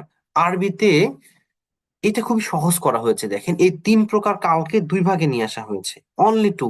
সো আপনি বলতে পারেন যে ক্রিয়াপদের এক ভাগ 1/3 শব্দ এটা অলরেডি নাই। সো এটা আমাদের জন্য খুবই সহজ, দুইটা থাকলো, অতীত এবং বর্তমান। আচ্ছা, এটা কিভাবে হলো? অতীতকাল তো অতীতকালই, এটাকে আরবিতে বলা হয় ফেলে মাদি। ফেলে মাদি হচ্ছে কোনো কাজ সম্পন্ন হয়েছে বুঝায়, অলরেডি ডান। ওকে, সেটা হইতে পারে খুব রিসেন্টলি ডান, অথবা অনেক দিন আগে ডান, যে কোনো ভাবে হইতে পারে। ওকে, বাট অতীতে হয়েছে এটা। এখন বর্তমান বা ভবিষ্যৎকে, আরবিতে বর্তমানকে বলা হয় মুস্তাকবেল আর ভবিষ্যৎকে বলা হয় হাল। বাট এই বর্তমান ভবিষ্যৎটাকে মিলে ক্রিয়াপদের ক্ষেত্রে বলা হয় ফেলে মুদরি। আমি আশা করি আপনারা খুব গভীর মনোযোগ দিয়ে শোনা ছাড়াও একটু আমার সাথে রিপিট করবেন। ফেলে মুদরি, ফেলে মুদরি, ফেলে মুদরি। ওকে, তাহলে ফেলে মাদি, ফেলে মুদরি। ফেলে মুদরি ব্যাপারটা কেমন দাঁড়াচ্ছে? একই শব্দ। আচ্ছা, প্রথমে বাংলা শব্দটা একটু পড়ে নিই, চলেন। এখানে কি লেখা আছে? এই ক্রিয়াপদ দুটি দুই সময়কালের, বর্তমান এবং ভবিষ্যৎকালে কোনো কাজ সম্পাদন করাকে এবং করতে থাকাকে বোঝায়। এখন ব্যাপারটা কি দাঁড়াচ্ছে? একই শব্দ প্রয়োগের ভিত্তিতে এটা হয় বর্তমান অথবা ভবিষ্যৎ, অথবা একই শব্দ এটা কখনো বর্তমানের অর্থ দিচ্ছে, কখনো ভবিষ্যতের অর্থ দিচ্ছে। সেম সেম শব্দ এখানে, নো নো নো ডিফারেন্স। ওকে, তাহলে দাঁড়াচ্ছে আরবিতে কাল দুই প্রকার, ফেলে মাদি অর্থাৎ অতীতকাল, আর ফেলে মুদরি বর্তমান বা ভবিষ্যৎকাল। আসুন এই শব্দ দুটি আমরা একটু মুখস্থ করে ফেলি। ফেলে মাদি, ফেলে মুদরি, ফেলে মাদি, ফেলে মুদরি, ফেলে মাদি, ফেলে মুদরি। ওকে, তো আমি আশা করি যে এটা আমরা বারবার পড়তে পড়তে আয়ত্ত করে ফেলবো ইনশাল্লাহ। চলুন এবার আমরা দেখি যে এই ফেলে মাদি এবং মুদরি বিষয়টা কি। আচ্ছা, এখানে যে শব্দটা একটু দেখানোর চেষ্টা করা হয়েছে, দেখেন, আরবি ভাষায় অধিকাংশ ক্রিয়া তিন বর্ণমূল দ্বারা গঠিত হয়েছে। এটা একটা একটু কঠিন বাক্য, আর যাদের কাছে একটু নতুন লাগছে তাদের জন্য আমরা একটু বলি। আরবিতে ক্রিয়াপদের ক্রিয়াপদের একটা বেসিক ফর্ম থাকে, বেসিক ফর্ম, বা আমরা বলি রুট ওয়ার্ডস, মূল বর্ণ। যে কোনো ক্রিয়াপদের মূল বর্ণ থাকে, এবং এটা সাধারণত তিনটা হয়। আপনি যদি আমাদের আগের ক্লাসগুলোর, ইভেন ভবিষ্যতেও নেক্সট যে ক্লাসগুলো আসবে, দেখবেন অনেকগুলো শব্দের নিচে তিনটা করে বর্ণনা লেখা, তিনটা করে বর্ণ দেয়া। অর্থাৎ এই শব্দটা মূলত এই তিন বর্ণ থেকে আসছে। ওকে, এই তিন বর্ণ থেকে আসছে, এবং আরবিতে ম্যাক্সিমাম এটার কাউন্টিংটা আমি বলতে পারবো না, তবে আমার যতদূর মনে হয় এটা হয়তোবা অলমোস্ট 99%, হয়তোবা অলমোস্ট 99% শব্দের মূল বর্ণ তিনটা থেকে, অর্থাৎ তিনটা থেকেই এটা বিভিন্ন ভাবে পরিবর্তন হয়। কখনো এটার আগে কিছু বসে, অতিরিক্ত বর্ণ, নতুন শব্দ হয়। কখনো এটার পরে কোনো বর্ণ বসে, নতুন শব্দ হয়। কখনো এটার মাঝে বর্ণ বসে, নতুন শব্দ হয়। বাট এটার মূল বর্ণ বা রুট ওয়ার্ডস, আরবিতে বলা হয় মাদ্দা, এটা সবসময় সাধারণত তিন বর্ণ হয়। চার বর্ণ হয় খুবই কদাচিৎ, আমরা দেখবো ইনশাল্লাহ। ওকে, যেমন কিছু মূল বর্ণ দেখি। ফা, আইন, লাম, এটা মূল বর্ণ, এটা দিয়ে অনেক শব্দ হয়, যেমন ফালা। ওকে, ফা, তা, হা, এই তিন বর্ণ দিয়ে, যেমন ফাতাহা, আল ফাতহু আমরা দেখেছিলাম বিজয়, আনাসুল্লাহি ওয়াল ফাত। ওকে, নাসরা, নুন সাদ র, নাসরা, নাসরা মানে সাহায্য করা। দরাবা, দরবা অর্থাৎ প্রহার করা। এভাবে আরবি ক্রিয়াপদ গুলোর মূল বর্ণ হচ্ছে যে তিন বর্ণ হয়। যেমন আপনার মনে আছে আমরা বলেছিলাম যে আহ নাস্তাইনু, নাস্তাইনু অর্থ সাহায্য চাই, আমরা সাহায্য চাই। এটার মূল বর্ণ হচ্ছে আইন ওয়াও নুন। অর্থাৎ এই তিনটা মূল বর্ণ থেকে সেই শব্দটা ফর্ম হয়েছে। সো এই শব্দগুলো কেমনে ফর্ম হয় এর কিছু বিষয় আমরা এই কোর্সে শিখবো। নেক্সট আমরা বেটার কোনো মানে আরো ডিটেলস কোনো কোর্স হয়তো আরো ভালো মানে আরো বেটার ডিটেলস শিখবো ইনশাল্লাহ। বাট কিছু আইডিয়া আমরা এই কোর্সে পাবো ইনশাল্লাহ। এই স্লাইডে আমরা আপনাদেরকে যেটা বলার চেষ্টা করছি যে এভাবে আরবি ক্রিয়াপদগুলোর মূল বর্ণ বেশিরভাগ ক্ষেত্রে তিনটা হয়। ওকে, এখন আমরা অতীতকালীন ক্রিয়াপদের শব্দ পড়বো। খুব ইন্টারেস্টিং। আমাদের ক্লাসের সময় এখন বাজে 9:30, 9:32। আমরা 10টায় শেষ করার বিষয়ে খুবই আশাবাদী ইনশাল্লাহ। লাস্ট 30 মিনিটস আমি আশা করবো আপনারা অত্যন্ত প্রাণবন্ততার সাথে পার করবেন ইনশাল্লাহ। খুবই ইম্পর্টেন্ট বিষয়। ব্যাপারটা এই না যে টিচার ক্লাসে সব টপিকে এইটা ওইটা এদিক ওদিক মিলে খুব ইম্পর্টেন্ট বলে, মানে সবকিছু পড়াইতে বাট এরকম না। রিয়েলি রিয়েলি আজকের টপিকটা বেশি ইম্পর্টেন্ট। ওকে, আপনি একটা নাউন জাস্ট মুখস্থ করে পড়ে ফেলতে পারবেন, বাট ব্যাকরণের বিষয়টা অর্থাৎ যেটা একটু আপনার ফরমেশন আছে সেই ব্যাপারটা আসলে একটু বোঝা পড়ার ইস্যু আছে এখানে। ওকে, লেটস স্টার্ট। অতীতকালীন ক্রিয়াপদের ক্ষেত্রে আরবিতে আমরা যে প্র্যাকটিসটা করব, মাত্র 6টা প্র্যাকটিস করব। আমি একটু বলে নিই। মাদ্রাসাতে যারা যারা ইতিমধ্যে পড়েছেন বা আরবি ব্যাকরণের কোর্স করেছেন তারা নিশ্চয়ই জানেন যে আসলে এখানে 14টা ফর্ম পড়ানো হয়। মানে এখানে আমরা যেটা 6টা দেখতে পাচ্ছি এর পরিবর্তে 14টা পড়ানো হয়, যেখানে দ্বিবচনও চলে আসে। আহ এখানে শুধু পুরুষবাচক আনা হয়েছে, বাট সেখানে স্ত্রীবাচকও চলে আসে এখানে। সো এটা সবার জন্য একটু কঠিন, এত এত ডিটেলস ফর্ম। ইভেন আপনারা যদি নেক্সট আমাদের কোর্সটাতেও ল্যাঙ্গুয়েজ 2 কোর্স করেন, আমরা নিশ্চিত এখানে সেখানে 14টা ফর্মই পড়বো, বাট এটা সবার জন্য না। আমরা যারা সংক্ষিপ্তভাবে শিখতে চাই তারা মোস্টলি রিপিটেড যে ফরমেশন গুলো সেগুলো আমরা পড়বো। অতীতকাল থেকে আমরা 6টা যে ফর্ম পড়বো, এই 6টা ফর্মের জন্য আমরা একটা শব্দ বেছে নিয়েছি, এটা হচ্ছে ফেল। ফেল মানে হচ্ছে কোনো কিছু করা। ওকে, কি করা? আমরা ভালো কিছু করাই চিন্তা করব। সো আরবিতে আসুন চলে আসি। আপনাদের নিশ্চয়ই আগের হাত ইশারা করার কথা মনে আছে। আমি একটু পেছনে গেলে মনে হয় একটু সুবিধা হবে। ওকে, একটু একটু সময় দিবেন আমাকে।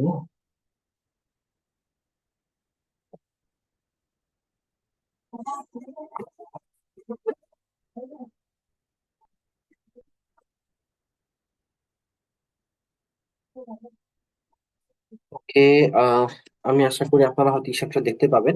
আপনাদের নিশ্চয়ই এটা মনে আছে, সে, তারা, তুমি, তোমরা, আমি, আমরা। আমাকে একটু দু একজন কমেন্ট করবেন যে রিয়েলি আপনি জেগে আছেন এবং আপনার মনে আছে।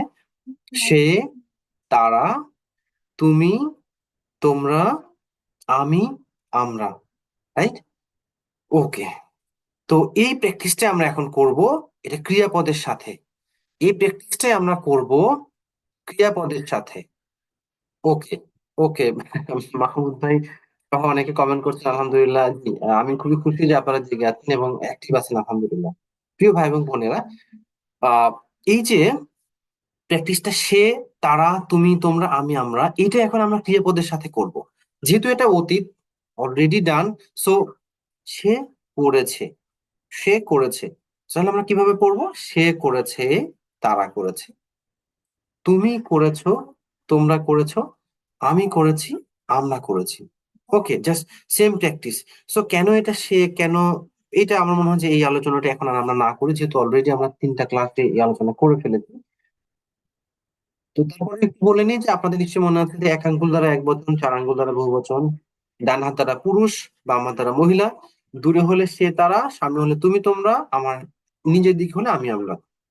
ওকে, তাহলে আমার সাথে একটু আপনারা সবাই একটু রিপিট করবেন যার যার জায়গা থেকে। ক্রিয়াপদের সাথে সে করেছে, তারা করেছে, তুমি করেছো, তোমরা করেছো, আমি করেছি, আমরা করেছি। ওকে, এবার এটার আরবিটা কি হবে? আচ্ছা, আরবি আমরা যেটা পড়বো ফাআলা। ওকে, ফাআলা মানে সে করেছে। ফাআলা, সে করেছে। ফাআলু, তারা করেছে। একটু আমার সাথে পড়বেন, এখানে স্লাইডে দেয়া আছে। ফাআলা সে করেছে, ফাআলু তারা করেছে। ফাআলতা তুমি করেছো, ফাআলতুম তোমরা করেছো। ফাআলতা তুমি করেছো, ফাআলতুম তোমরা করেছো। ফালতু আমি করেছি, ফালনা আমরা করেছি, ফালতু আমি করেছি, ফালনা আমরা করেছি। ওকে, আমি একটু আবার পড়ি, আমার সাথে একটু আপনারাও পড়বেন। ফাআলা সে করেছে, ফাআলু তারা করেছে। ফাআলতা তুমি করেছো, ফাআলতুম তোমরা করেছো। ফাআলতু আমি করেছি, ফাআলনা আমরা করেছি।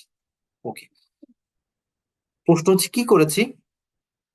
দেখেন এখানে একটা ছোট্ট নোট দেওয়া হয়েছে যে এখানে ফুল নির্বাচন করা হয়েছে কেউ ভালো কাজ করছে বোঝানোর জন্য। আমরা সবাই ভালো কাজ করছি এবং আল্লাহর কাছে প্রার্থনা করছি সেগুলি কবুল হওয়ার জন্য।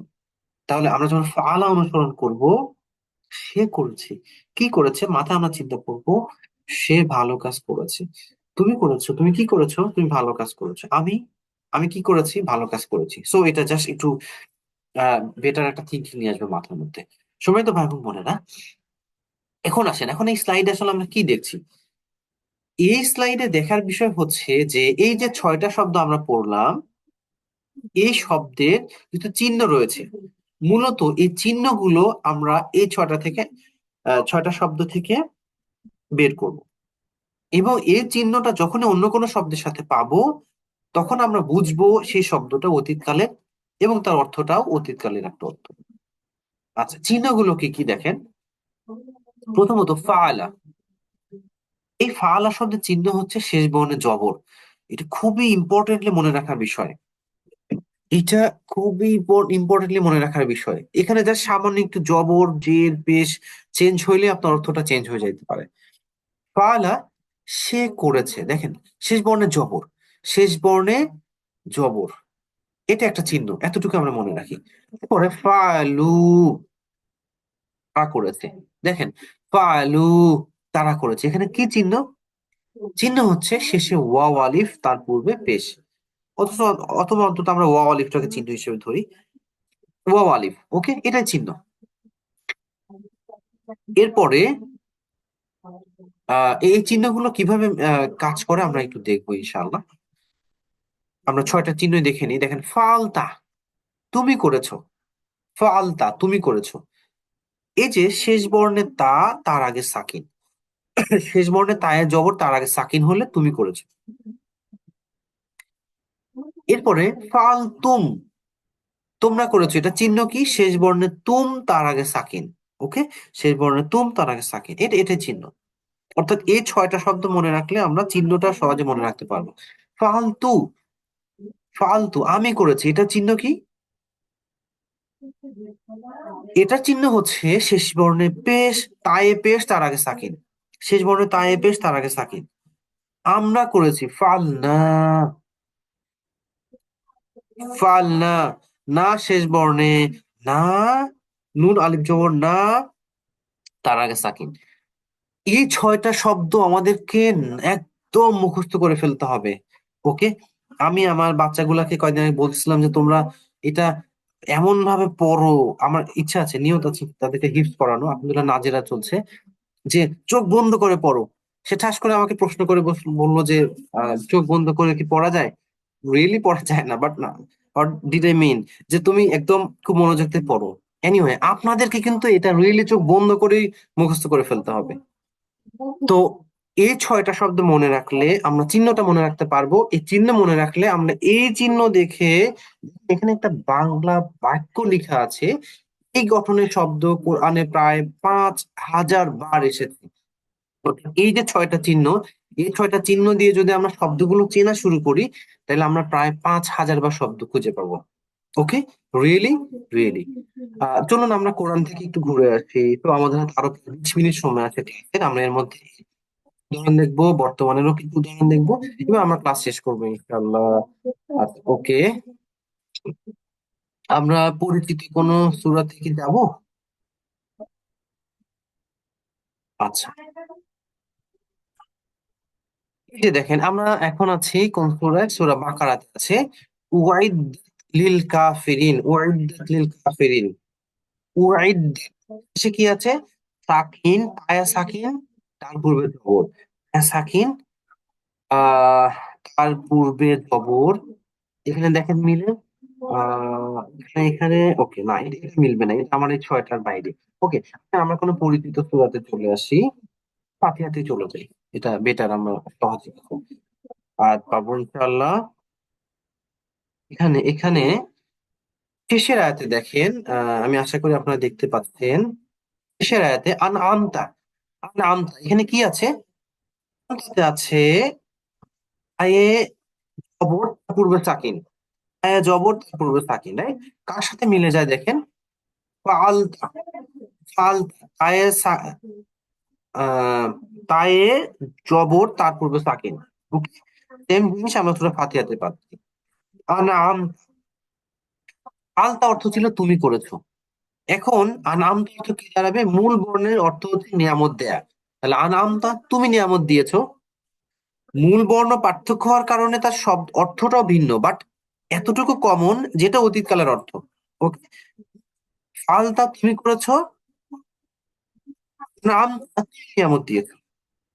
আপনাদের মনে আছে আমরা প্রথম ক্লাসে বলেছিলাম যে কেউ যদি ভুলে এখানে আনাম তু বলে ফেলে, রাইট? আনাম তু, জাস্ট তায়ের জায়গায় জবরের জায়গাতে পেশ, অর্থ কি দাঁড়াবে? এখন অর্থ আছে, আছে সিরাতাল লাযিনা, আল্লাহ তাআলা আপনি তাদের পথ দেখান, আনআমতা আলাইহিম, যাদের উপর আপনি নিয়ামত দিয়েছেন, তুমি নিয়ামত দিয়েছো। ওকে, আমি যদি ভুল করে পড়ি আল্লাহ মাফ করুন। সিরাতাল লাযিনা, তাদের পথ, আনআমতু, রাইট? আনআমতু তাদের উপর পেশ দিয়ে পড়ি, অর্থ কি দাঁড়াবে? দেখেন, ফাল, আমি করেছি, পার্থক্যটা জাস্ট একটা জবর এবং পেশে। ফাল তু আমি করেছি, আমতু আমি নিয়ামত দিয়েছি, আনামতু আমি নিয়ামত দিয়েছি। তাহলে আমি যদি ভুল করে আনামতু করি তাহলে অর্থ দাঁড়াবে আল্লাহ তাদের পথ দেখাও, আনামতু আলাইহিম, আমি পাঠক যিনি পড়ছি আর কি, ভুল করে আমি তাদেরকে নিয়ামত দিয়েছি। তাহলে এটা অত্যন্ত মারাত্মক অর্থের একটা পরিবর্তন হয়ে যাবে। এই জন্য আমাদের আরবি ব্যাকরণ গুলো ন্যূনতম একটা অংশ খুবই জানা জরুরি। নতুবা আমরা আসলে এই পার্থক্যটা, সামান্য জবর পেশের যে এত বড় পার্থক্য হয়ে যাচ্ছে, আমরা এই ধরনের উদাহরণ আরো দেখবো ভবিষ্যতে ইনশাল্লাহ, এটা আমরা বের করতে পারবো না। হয়তো উপস্থিতি। তাহলে আমরা এই ধরনের শব্দগুলো একটু বের করার চেষ্টা করবো ইনশাল্লাহ। আপনাদের যে হোমওয়ার্ক থাকবে এই টাইপের একটা হোমওয়ার্ক থাকবে ইনশাল্লাহ। ওকে, আচ্ছা, আমরা অনেক উদাহরণ দেখতে গেলে আসলে পদগুলা বের করাটা খুব, মানে আমাদের শেষ করাটা কঠিন হবে। এই জন্যে এই জন্যে আমরা আজকে আর এত বেশি উদাহরণ দেখবো না। তো আমরা এখানে চলে আসি আবার। ওগুলা কি কি? ফাআলা শেষ বর্ণের জবর, ফাআলু শেষ বর্ণে ওয়াও আলিফ, ফাআলতা তুমি করেছো শেষ বর্ণে তা জবর তা, তার আগে সাকিন, শেষে তা জবর তা, তার আগে সাকিন। ফাআলতুম তোমরা করেছো শেষে তুম, তার আগে সাকিন। আমি করেছি ফাআলতু শেষ বর্ণে তু, তার আগে সাকিন। ফাআলনা শেষ বর্ণে নুন আলিফ জবর না, তার আগে সাকিন। কেউ যদি ভুলবশত ফাল না, অর্থাৎ না টেনে নুন জবর না পড়ে, এখন আছে ফাল না, কেউ যদি বলে ফাল না, তাহলে কিন্তু অর্থ চেঞ্জ হয়ে যাবে। তো খুব কেয়ারফুলি আমরা এভাবেই পড়বো ইনশাল্লাহ। মনে রাখার জন্য আমরা কিভাবে পড়বো দেখেন, ধরেন আপনি এখানে আছেন বাম পাশে নিচের দিকে, ফালতু ফাল না। ওকে, দূরে কেউ আছে কোন একটা গাছের নিচে দাঁড়িয়ে, তার জন্য কি হবে? ফালা ফালু। আপনার সামনে কেউ আছে একটা গাছের নিচে দাঁড়িয়ে, তার জন্য কি হবে? ফালতা ফালতু। আর নিজের দিকে ফালতু ফালনা। এখন আসেন আমরা একটা প্র্যাকটিস দেখিনি, আপনাদের মনে আছে যে কর্মবাচক সর্বনাম আমরা পড়েছিলাম, এবং আমরা বলেছিলাম যে কর্ম কখন হবে? কোন একটি ক্রিয়ার পরে যখন আসবে। কর্মবাচক শব্দের আগে যে হাইফেন দেওয়া ছিল, এর অর্থ হচ্ছে এর আগে কোনো একটা ক্রিয়াপদ বসবে, তারপরে এই কর্ম সর্বনাম গুলো বসে অর্থ দিবে। ওকে, সো এমনটি ছিল সর্বনাম। হু হুম তাকে তাদেরকে, কা তোমাকে, কুম তোমাদেরকে, ইয়া সরি, ইয়া ছিল আমার ক্ষেত্রে সম্বন্ধের ক্ষেত্রে, আর একটা গোল দাগ দেয়া ছিল ফাঁকা করে, আপনাদের মনে আছে কিনা? এটা হবে নি, নি অর্থ আমাকে। ওকে, নি অর্থ আমাকে, আর না অর্থ আমাদেরকে। মানে একটা ক্রিয়াপদের পরে বসে এটা একটু প্র্যাকটিস করি। খলাক, খলাক শব্দের শাব্দিক অর্থ তিনি সৃষ্টি করেছেন। এই শব্দটাকে ফিক্সড রেখে আমরা সর্বনামগুলো পরিবর্তন করব। আর যেহেতু এটা ক্রিয়ার পরে এসেছে, তাহলে এটা কর্মবাচক সর্বনাম। ওকে, তাহলে কি দাঁড়াবে দেখেন, হু ছিল, রাইট? হু তাকে, খলাকহু তিনি সৃষ্টি করেছেন তাকে। ওকে, খলাকহুম তিনি সৃষ্টি করেছেন তাদেরকে। এখানে তিনি সৃষ্টি করেছেন এটা ফিক্সড, যে সর্বনামগুলো চেঞ্জ হচ্ছে। খলাক কা তিনি সৃষ্টি করেছেন তোমাকে। খলাক কুম তিনি সৃষ্টি করেছেন তোমাদেরকে। খলাক নি তিনি সৃষ্টি করেছেন আমাকে। খলাক না তিনি সৃষ্টি করেছেন আমাদেরকে। তাহলে আমরা দেখতে পাচ্ছি যে ক্রিয়াপদটাকে ফিক্সড করে ফেললাম। এরপর আমরা সর্বনামগুলো পরিবর্তন হওয়ার কারণে অর্থগুলো চেঞ্জ চেঞ্জ হচ্ছে। ওকে, সো এবং এখানে সর্বনামের আমরা ছোট্ট একটা অংশ নতুন শিখলাম, সেটা হচ্ছে আমাকে, এর অর্থ হচ্ছে নি। ওকে, সময় তো ভাই এবং বোনেরা, আমরা ক্লাসের লাস্ট আর 13 মিনিটে আছি। এবার আমরা ক্রিয়াপদের যে ফেলে মুদরে বলেছি, বর্তমান ও ভবিষ্যতের, বর্তমান ও ভবিষ্যতের সেটা পড়বো ইনশাআল্লাহ। ওকে, তাহলে বর্তমান কালে আমরা যখন কোনো কিছু বলি, তাহলে এরকম বলি যে করছি, রাইট? করছি, করছি। ওকে, আর ভবিষ্যতের ক্ষেত্রে আমরা বলি যে করব। ওকে, করব, করছি, করব। এখন সাধারণ একটা বর্ণনা আমরা নিয়ে আসবো, সেটা হচ্ছে করি বা করে। সে করে, তারা করে, তুমি করো, তোমরা করো, আমি করি, আমরা করি। এটা দ্বারা আমরা ভবিষ্যৎ, বর্তমান ভবিষ্যৎ দুইটাই বোঝাবো। আরবিটা যখন কোনো বর্তমানের জন্য প্রয়োগযোগ্য হবে, আমরা সে অর্থটা করব, ভবিষ্যতে প্রয়োগযোগ্য হলে সে অর্থটা করব। সেম শব্দ। তাহলে আমরা শুরুতে বাংলাটা প্র্যাকটিস করে নিই একটু। সে করে, তারা করে, তুমি করো, তোমরা করো, আমি করি, আমরা করি। ওকে, একটু আগে আমরা বলেছি করেছে, করেছে, করেছে, আমরা আর এখন সেটা না, এখন করি। ওকে, আহ তুমি করো বলতে এটা আদেশ সূচক না, জাস্ট বর্ণনামূলক, তুমি করে থাকো কাইন্ড অফ। এখন আসেন, এটার আরবিটা কি হবে? ইয়াফ আলু সে করে, ইয়াফ আলু না তারা করে।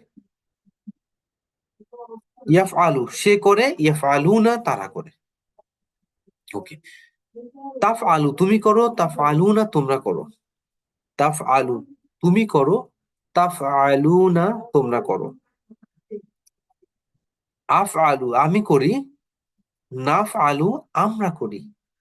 আফ আলু আমি করি, নাফ আলু আমরা করি। আচ্ছা, যারা আজকে প্রথমে স্লাইডটা দেখছেন, আমি তাদেরকে বলবো যে আপনারা মোটে আশাহত হবেন না। আমরা একদম এই কোর্সের শেষ দিন পর্যন্ত, আমাদের আরো 6টা ক্লাস আছে, এবং আপনারা যদি খুব আগ্রহী হন, আমি হয়তোবা আহ, একটা ক্লাস, আমরা হচ্ছে মাঝখানে একটা রিভিশন ক্লাসও করতে পারি, একটা অতিরিক্ত ক্লাস। আহ, আমাকে আলাদা কোনো পেমেন্ট দিতে হবে না, আপনাদের উপস্থিতি বাধ্যতামূলক থাকবে না। যদি আপনারা চান, আমরা এটা গ্রুপে পোল দিব যে আপনারা যদি আমরা রবি মঙ্গল বৃহস্পতি এর মধ্যেই, মানে এই প্ল্যানিং এই অতিরিক্ত কোনো দিন না, এই প্ল্যানিং এ আমরা আপনারা হয়তোবা 5টা বা 6টা ক্লাস শেষে কোনো এক্সট্রা ক্লাস করতে আগ্রহী হবেন কিনা রিভিশনের জন্য, দেন ওইটা আমরা হচ্ছে আপনাদের পোলের উপর ভিত্তি করে একটা সিদ্ধান্ত আহ, নিতে পারি ইনশাল্লাহ। ওকে, সেই আলোচনা আমরা এখনই যাচ্ছি না, বাট এতটুকু আমরা বলছি যে আপনারা শেষ দিন পর্যন্ত, এই কোর্সের শেষ দিন পর্যন্ত আমরা এই প্র্যাকটিস গুলা করবো। সো যারা প্রথম শুনছেন, প্লিজ আপনারা আশাহত হবেন না, এবং এটা খুব ইন্টারেস্টিং জিনিস। ওকে, চলুন আমরা একটু প্র্যাকটিস করি। ইয়াফ আলু সে করে, এফ আলু না তারা করে। তাফ আলু তুমি করো, তাফ আলু না তোমরা করো। আফ আলু আমি করি, নাফ আলু আমরা করি। সময় তো ভাই এবং বোনেরা, এইখানে এই 6টার মধ্যে আমরা চিহ্ন কি কি দেখব? ফেলে মুদরে দেখার জন্য আমাদেরকে 2টা চিহ্ন দেখতে হবে। একটা হচ্ছে শব্দের প্রথমে, আর একটা শব্দের শেষে। একটু আগে মনে করে দেখবেন, অতীতকালীন ক্রিয়াপদ দেখার সময় আমরা শব্দের শেষে দেখেছি। ফেলে মুদরের ক্ষেত্রে যেটা বর্তমান এবং ভবিষ্যৎ, সেটা মূলত শব্দের শুরুতে দেখব, কনফার্মেশনের জন্য শব্দের শেষেও একটু দেখব। ওকে, মূলত শব্দের প্রথমে, শব্দের শেষে আমরা কিছুটা দেখবো, মেইন ফোকাস শব্দের শুরুতে। শব্দের শুরুতে কি থাকলে ফেল মুদরে হবে? শব্দের শুরুতে 4টা বর্ণের যে কোনো একটা যদি থাকে, সেটা ফেলে মুদরে হতে পারে। আমি আবার বলছি, 4টা বর্ণের যে কোনো একটা যদি থাকে, সেটা ফেলে মুদরে হতে পারে। কি সেটা? বর্ণ। প্রথমে যদি সে ইয়া থাকে, ইয়া, আপনি দেখেন ইয়াফ আলু না, এই যে আহ সে বা তারার ক্ষেত্রে শুরুতে ইয়া এসেছে, তাহলে শুরুতে যখন ইয়া থাকবে আহ সে এটা ফেলে মুদরে হতে পারে। এরপরে যদি তা থাকে, যেমন তুমি তোমরার ক্ষেত্রে খুব মনে রাখা সহজ, তুমি তোমরা তা তা, তা যদি থাকে এটা ফেলে মুদরে হতে পারে। আর কি একটা বিষয়, আর দুইটা বিষয় কি থাকলো? আমি আমার ক্ষেত্রে হামজা, হামজা আফ আলু হামজা, এটা থাকলে ফেলে মুদরে হতে পারে। আরটা হচ্ছে নুন জবর না, নাফ আলু, এটা থাকলে ফেলে মুদরে হতে পারে। তাইলে আমরা যদি একটু সামারাইজ করি, শব্দের শুরুতে, শব্দ মিন্স ক্রিয়াপদ বা ভার্বের শুরুতে, ফেলের শুরুতে যদি ইয়া, তা, আলিফ, নুন, এই চারটা বর্ণের যে কোনো একটা আসে তাহলে এটা ফেলে মুদরে হতে পারে। ওকে। আর শেষে আমরা কি দেখবো দেখেন, শেষে দেখাটা খুবই সিম্পল। এক বচন হলে একটা পেশ হবে, যেমন ইয়াফা আলু শেষে পেশ হয়েছে। বহুবচন হলে একটা ওয়ানুন, ইয়াফা আলু না, শেষে ওয়ানুন। দেখেন তাফা আলু শেষে কি আছে, এক বচন হলে পেশ। তাফা আলু না বহুবচন, শেষে ওয়ানুন। ওকে, অর্থাৎ সে, তারা, তুমি তোমরার ক্ষেত্রে এক বচন হলে পেশ, বহুবচন হলে ওয়ানুন, শেষ। আর আমার ক্ষেত্রে, আমরা ক্ষেত্রে জাস্ট একটা পেশ, আফআলু নাফআলু। আপনাদের মনে আছে আমরা প্রথম ক্লাসে বলেছিলাম যে শুরুতে হামজা থাকলে আমি, শুরুতে নুন থাকলে আমরা, এটা কিভাবে অর্থটা হয়? ঠিক এখন যেটা পড়ছি দেখেন, আফআলু আমি করি, নাফআলু আমরা করি। দেখেন তখন কিন্তু আমরা এটুকু বলেছি, কিন্তু এখন আমরা দুইটা চিহ্ন দেখব। শুরুতে হামজা শেষে পেশ, শুরুতে নুন শেষে পেশ। শুরুতে হামজা শেষে পেশ হলো আমি, আর শুরুতে নুন শেষে পেশ হলো আমরা। তাহলে দেখেন আফআলু আমি করি, নাফআলু আমরা করি। এখন আমি যদি বলি নাউযু আমরা আশ্রয় চাই, আমি আশ্রয় চাই আরবি কি হবে? আউযু। জাস্ট নুনটাকে হামজা করে ফেলবো, শেষ। নাস্তাইনু আমরা সাহায্য চাই, আমি একা সাহায্য চাই, তাহলে আস্তাইনু। আমরা সবাই মিলে আল্লাহর কাছে ইস্তিগফার করি, আমরা বলি নাস্তাগফিরুল্লাহ, নাস্তাগফিরুল্লাহ। দেখেন আমি যদি একা একা ইস্তিগফার করি কি বলবো? জাস্ট হামজা জবর আ, আর কিচ্ছু চেঞ্জ নাই। আস্তাগফিরুল্লাহ, আস্তাগফিরুল্লাহ, দেখেন আমরা এটা পড়ি, রাইট? এটা পড়ি, আস্তাগফিরুল্লাহ। দেখেন না আবুদু আমরা ইবাদত করি। সো আমি একা ইবাদত করি, আ আবুদু, রাইট? আ আবুদু, এটা আমরা সূরা কাফিরুনে পাবো। সো দেখেন ইন্টারেস্টিং, খুবই আপনার কাছে কমন মনে হবে যদি এই বিষয়গুলো আপনি খুঁজে বের করতে পারেন, রাইট? এখন আমাদের কাজ হচ্ছে এই ছয়টা ছয়টা চোখ বন্ধ করে মুখস্থ করে ফেলা এবং এর চিহ্নটা মাথায় বসানো। সেকেন্ড কাজ হচ্ছে আমরা যখন কোরআন পড়বো তখন এই চিহ্নগুলো ধরে ধরে ধরে ধরে শব্দ খুঁজে বের করা এবং অর্থের সাথে মেলানো। আপনি দেখেন এখানে কি বলা হচ্ছে, এই নমুনায় কুরআনুল কারিমে প্রায় 5,000 শব্দ রয়েছে। তার মানে অতীতের 5, ভবিষ্যতের 5। কোরআনে ক্রিয়াপদ খুব বেশি নেই, আমার কাছে এই মুহূর্তে কাউন্টিং নাই, বাট আই থিংক এটা হয়তোবা 12-13 হাজার হইতে পারে, কাছাকাছি, কম বেশি হইতে পারে ক্রিয়াপদের ক্ষেত্রে। আপনি এই 12টা শব্দ মুখস্থ করে ফেললে প্রায় 10,000 ক্রিয়াপদের ফরমেশন আপনার কাছে পরিচিত হয়ে যাবে ইনশাল্লাহ। কিভাবে এটা পসিবল? এটা মুখস্থ করা, এটা খুঁজে বের করা এবং অর্থগুলো দেখে দেখে মেলানো, অর্থগুলো দেখে দেখে মেলানো। আর নেক্সট যদি আপনারা বেটার কোনো কোর্স পান, সেটা আমাদের ক্যারিয়ার ল্যাঙ্গুয়েজ 2 কোর্স হোক অথবা অন্য কোনো কোর্স, মানে বেটার মিনস ডিটেলস কোনো কোর্স পান, তখন দেখবেন আপনার কাছে এগুলো খুবই ডাল ভাত এবং আপনি শব্দগুলো খুব সহজে চিনে যাচ্ছেন, শব্দ আপনার কাছে পরিচিত মনে হচ্ছে। খুবই ইন্টারেস্টিং ইস্যু। তো ভাই এবং বোনেরা, ক্লাসের লাস্ট 5 মিনিট। এখন আমরা এই অতীত বর্তমান কিভাবে মনে রাখবো দেখেন। অতীত বর্তমান মনে রাখার জন্য আমরা যেটা করব, আপনি বিমানবন্দরে গিয়েছেন। এখন কেন গিয়েছেন? আপনার প্রিয়জন উমরা করতে যাবেন। ইমিগ্রেশনে ঢুকে যাওয়ার পরও আপনি মনে করছেন যে ইস, আমি বিমানটা উড়াটা একটু দেখে যাই। তো আপনি দাঁড়িয়ে আছেন, আপনি দেখলেন যে প্রায় 2 ঘন্টা পরে বিমানটা উড়ে চলে গেল, উড়ে চলে গেল, অর্থাৎ এটা অলরেডি অলরেডি চলে গেছে। আপনি বিমানের কোন অংশটা দেখতে পাবেন? শেষের অংশটা, রাইট? উড়ে চলে গেছে, এটা অতীতকাল হয়ে গেছে, অলরেডি চলে গেছে। সো বিমানের পেছনের অংশটা দেখবেন। এই জন্য আমরা অতীতকালীন ক্রিয়াপদ দেখার সময়ও, যেহেতু এটা অতীত অলরেডি চলে গেছে, আমরা পেছনে দেখবো, শব্দের পেছনে দেখবো। এই জন্য ফাআলা, শেষে জবর, ফালু, শেষে ওয়াও আলিফ। ওকে, এভাবে। প্রেজেন্ট এবং ফিউচারের ক্ষেত্রে ফেলে মুদরের ক্ষেত্রে, অর্থাৎ যেটা বর্তমান ভবিষ্যতে কথা বলছি, এটার জন্য ওনার উমরা শেষ করেছেন, 14 দিন পরে ফেরত আসছেন, আপনি রিসিভ করতে গিয়েছেন, আপনার খুব মনটা চাচ্ছে যে প্লেন ল্যান্ডিং করার আগে আপনি পৌঁছাবেন, এবং আপনি উপরে উঠে দেখছেন যে বিমানটা উড়ে আসছে, রাইট? সো আস্তে করে উড়ে আসছে। উড়ে যখন আসবে আপনার দিকে বিমানবন্দরে ল্যান্ডিং করার জন্য, আপনি কোন অংশ দেখবেন, বিমানের সামনে না পেছনের অংশ? সামনের অংশ দেখবেন। অর্থাৎ যেটা ভবিষ্যৎ, আপকামিং, উড়ে আসছে, এটা দেখার জন্য আমরা বিমানের সামনের অংশটা দেখছি। অর্থাৎ আরবি ক্রিয়াপদের সামনের অংশটা দেখে আমরা ফেলে মুদরে চিনবো, রাইট? সামনের অংশ কি আছে? ইয়া, তা, আলিফ, নুন, এই চারটার কোনোটা আছে কিনা। যদি থাকে, এটা ফেলে মুদরে হতে পারে। আমরা শেষে পেশ অথবা ওয়ানুন, পেশ বা ওয়ানুন দেখে কনফার্ম হব যেটা রিয়েলি ফেলে মুদরে কিনা। ওকে, সো এই হচ্ছে বিষয়। আমরা খুবই খুবই সুন্দর করে এই এই শব্দগুলো ইনশাল্লাহ পড়ে ফেলবো। ওকে, এখানে এই কথাগুলো লিখে আছে যে আপনি অতীতের ক্ষেত্রে পেছনের অংশ দেখবেন, ভবিষ্যতের ক্ষেত্রে ফেলে মুদরি দেখবেন। ওকে, সময়ত ভাই এবং বোনেরা, আমরা ক্লাসের একদমই প্রায় শেষের দিকে চলে আসছি। আমরা এখন যেটা করব, আপনাদেরকে একটা ব্যবসায়ের খোঁজ দিব, খুবই লাভজনক ব্যবসা। যদিও একটা নিয়ে আমরা আগেও পড়েছি, তবে এখানে আমরা একটু বলবো একটা কারণে। দ্বিতীয়ত, আপনাদের হোমওয়ার্কটা আমরা একটু বলে দিব আজকে যে কি হোমওয়ার্ক করবেন। তৃতীয়ত, একটা কুইজের বিষয়ে, যেহেতু আমাদের 4টা ক্লাস শেষ, খুব শর্টলি আমরা এই কয়েকটা কথা বলে আমরা আজকের মতো ক্লাস শেষ করবো ইনশাল্লাহ।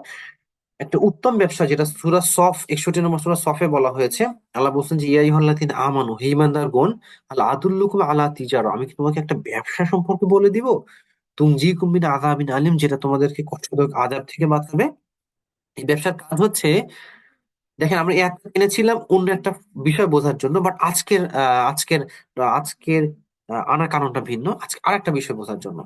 আল্লাহ বলছেন কি, তুমিনুনা বিল্লাহি ওয়া রাসূলিহি, তোমরা আল্লাহ এবং রাসূলের প্রতি ঈমান আনো, তুজাহিদুনা এবং জিহাদ করো, ফি সাবিলিল্লাহ। সাবিল, সাবিল, সাবিল শব্দটা শেখার জন্য। ওকে, সাবিল শব্দের শাব্দিক অর্থ হচ্ছে পথ বা রাস্তা। সাবিলিল্লাহ, আল্লাহর পথ, আল্লাহর রাস্তা, এটা আমরা খুবই পরিচিত ভাবে শিখি। সো সাবিল অর্থ পথ বা রাস্তা। সাবিল কি দিয়ে? বি আমওয়ালিকুম ওয়া আনফুসিকুম, এখানে একটা শব্দ দিব। আল্লাহ বলছেন বি আমওয়ালিকুম, তোমাদের মাল, ওয়া আনফুসিকুম, এবং তোমাদের জান, এটা দিয়ে তোমরা জিহাদ করো। দেখেন যে আমওয়ালুন, আমওয়ালুন এই শব্দটি মূলত বহুবচন। ওকে, আমওয়ালুন, দেখেন একটা বহুবচন বহুবচন ভাব আছে, রাইট? আমওয়াল, এর এক বচন হচ্ছে মালুন, সম্পদ। এই শব্দটা আমরা এখান থেকে পিক করব এবং শিখে ফেলবো। মাল, যদিও এটা আমরা বাংলায় ব্যবহার করি, মাল শব্দের অর্থ সম্পদ, মাল শব্দের অর্থ সম্পদ। সো জাস্ট আরবি শব্দটাই আমরা পিক করলাম এখানে। মাল, সম্পদ, এর বহুবচন হচ্ছে আমওয়াল, এবং সাবিল অর্থ পথ। এখান থেকে এই শব্দটা আমরা শিখলাম। এটা যদি আমরা করি, তাহলে এর প্রতিদান আল্লাহর কাছে কি পাবো? ইয়াগফির লাকুম যুনুবাকুম, আল্লাহ বলছেন তোমাদের গুনাহ ক্ষমা করা হবে, ক্ষমা করবে, করবো। ওয়াইদখিলকুম জান্নাত, এবং তোমাদেরকে জান্নাতে প্রবেশ করাবো। ওকে, তাহলে তিনি তোমাদেরকে জান্নাতে প্রবেশ করাবেন। এখন আসেন, এই যে এখানে কোন শব্দটা আমরা এখন শিখে ফেলবো? জান্নাত। ওকে, জান্নাত।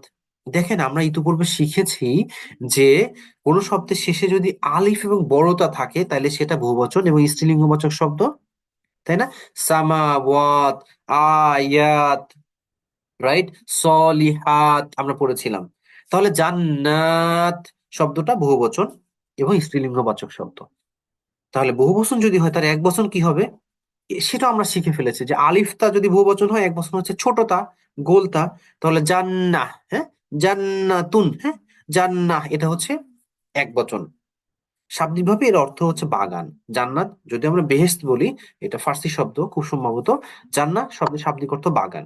ওকে, তাহলে আমরা এক বচন জান্নাত জাহান্নাম শিখে ফেললাম। জান্নাতে আমরা যেতে চাই, যেটা থেকে আশ্রয় চাই, সেটা হচ্ছে জাহান্নাম। সো এই জাহান্নাম শব্দটা আমরা প্রাসঙ্গিক ক্রমে শিখে ফেললাম। এটা জাহান্নাম আমরা দোজখ অনুবাদ করি, বাট জাহান্নাম শব্দটাকে আমরা অনেক ক্ষেত্রে জাহান্নামই বলি। ওকে, তাহলে এই আয়াতের প্রাসঙ্গিকতা আমরা 3টা শব্দ শিখলাম। একটা হচ্ছে জান্নাত, জান্নাত সমূহ, বাগান সমূহ, এক বচন হচ্ছে জান্নাহ, বেহেশত বা বাগান। আর স্ত্রীলিঙ্গ, আর এটা বিপরীত হচ্ছে জাহান্নাম, দোজখ। ওকে, আহ okay, আলহামদুলিল্লাহ, আমি আশা করছি আপনারা এই স্লাইডটার জন্য অপেক্ষা করছেন। এই স্লাইডের মানে হচ্ছে আমাদের ক্লাস শেষ। অর্থগুলো পড়ে নিই একটু। হাত্তা অর্থ যতক্ষণ না, হাত্তা যতক্ষণ না। মালুন সম্পদ, মালুন সম্পদ। সাবিলুন পথ, সাবিলুন পথ। জান্নাহ জান্নাত বা বাগান। জাহান্নাম জাহান্নাম বা দোজখ। আয়াহ নিদর্শন বা আয়াত। বলো আহাদুন এক ও অদ্বিতীয়। এটা আল্লাহর ক্ষেত্রে, তবে যদি বান্দার ক্ষেত্রে তাহলে অর্থ হবে এনিওয়ান, যে কেউ। লাম কখনো না, অতীতকাল। লান কখনো না, ভবিষ্যৎ। ফালা সে করেছে। লাউ যদি, সুম্মা অতঃপর। আজকে আমরা অনেকগুলো শব্দ শিখেছি। 13টা শব্দ এখান থেকে আমরা পিক করেছি। 13টা শব্দ আমরা পিক করেছি, যেটা রিপিটেশন কোরআনে 3811 বার। হ্যাঁ, এই স্লাইডে দেখানো হয়েছে কোন শব্দটা কতবার এসেছে। ওকে, তো আজকে পর্যন্ত আমরা আলহামদুলিল্লাহ 66টা শব্দ, 66, 4টা ক্লাসে আমরা 66টা শব্দ পিক করেছি, যেটা কোরআনের প্রায় 33,873 বার রিপিট হয়েছে। ওকে, যা কোরআনের প্রায় 43 ভাগ শব্দ। আলহামদুলিল্লাহ, আমরা যে 60% টার্গেটে আগাচ্ছি, অলরেডি 43 আমরা ক্রস করেছি। এর মধ্যে আপনাদের প্রতি যেটা বিশেষ রিকোয়েস্ট থাকবে, যে আপনারা বেশ যত সম্ভব, যদিও আপনারা বলেছেন কেউ 15 মিনিট, কেউ 30 মিনিট পড়বেন, যত সম্ভব বেশি বেশি আপনারা সরাসরি কোরআন থেকে পড়েন, অর্থ সহ পড়েন, খুঁজে খুঁজে বের করার চেষ্টা করেন। দেখেন, আপনি কোরআনের 43 ভাগ শব্দ আপনার কাছে পরিচিত হওয়া উচিত। সো এটা প্র্যাকটিস করেন, বেশি বেশি খুঁজে বের করার চেষ্টা করেন। তাহলে এটা আপনার জন্য ফলপ্রসূ হবে ইনশাল্লাহ। তো ভাই এবং বোনেরা, আমরা সেশনে যাবো তার আগে দুইটা বিষয় বলে নিই। একটা হচ্ছে আপনাদের হোমওয়ার্ক। হোমওয়ার্কটা অলরেডি রেডি আছে, আমি ক্লাস শেষ করে আপনাদেরকে দিয়ে দেবো ইনশাল্লাহ গ্রুপে। আপনাদের হোমওয়ার্ক কাজ থাকবে, হোমওয়ার্ক নম্বর আর দুইটা কাজ থাকবে। একটা হচ্ছে চতুর্থ ক্লাসের আজকে যেটা করলাম, 30তম পৃষ্ঠা, অতীত বর্তমান ক্রিয়াপদের 6টি করে মোট 12টি শব্দ ছবিতে সংযুক্ত আয়ত্ত করে সেগুলো লিখবো। সেটা কি? এটা হচ্ছে এই যে এই যে একটু সময় দিবেন আমাকে, রাইট?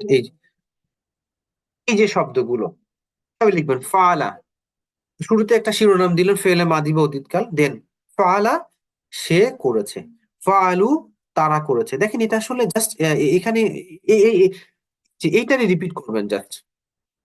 ওকে, জাস্ট এটা রিপিট করবেন। ওকে, দেন বর্তমানের ক্ষেত্রে ইয়াফালু সে করে, ইয়াফালু না তারা করে। জাস্ট এই পেজটাই আপনি আয়ত্ত করার পরে জাস্ট লিখবেন, আর কিছু না।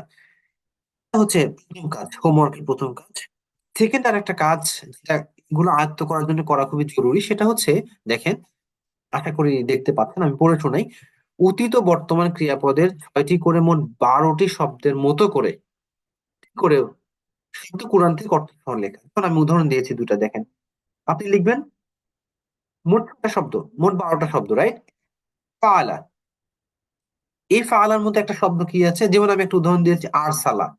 আরসালা, দেখেন, জবর জবর। ওকে, অর্থ তিনি প্রেরণ করেছেন। এভাবে লিখবেন ফাআলা, একটা শব্দ লিখলেন ফাআলার মতো কোরআন থেকে বের করে, পরে এটার অর্থ। যেমন ফালতা, এর মতো একটা শব্দ হচ্ছে আনআমতা। আনআমতা, এর অর্থ কি? তুমি নিয়ামত দিয়েছো বা তুমি তুমি অনুগ্রহ করেছো। জাস্ট প্রত্যেকটা শব্দের একটা করে উদাহরণ কোরআন থেকে বের করবেন। ওকে, বেটার আপনি যদি এখানে একটু রেফারেন্সও দিয়ে দেন, যে আনআমতা সূরা ফাতিহা আয়াত নম্বর 7, তাহলে এটা পরে যখন আপনি পড়বেন এটা আপনার জন্য সহজ হবে। ওকে, সো এইভাবে হোমওয়ার্কটা আপনারা চেষ্টা করুন কালকের মধ্যে দেয়ার। তবে এটা যদি সম্ভব না হয়, আপনারা 20 জানুয়ারি পর্যন্ত সময় নেবেন, আপনাদের নেক্সট ক্লাস 20 জানুয়ারি ইনশাল্লাহ। ওকে, দেন আর একটা বিষয় হচ্ছে, আপনাদের একটা কুইজ থাকবে তৃতীয় এবং চতুর্থ ক্লাসের উপর ভিত্তি করে।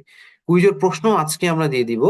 এটা আপনি নেক্সট ক্লাস হওয়ার আগে, নেক্সট ক্লাস মিনস নেক্সট, ইনশাল্লাহ ইনশাল্লাহ নেক্সট মঙ্গলবারে আমাদের পরবর্তী ক্লাস আছে, এর আগেই আপনারা কুইজটা অবশ্যই সাবমিট করবেন।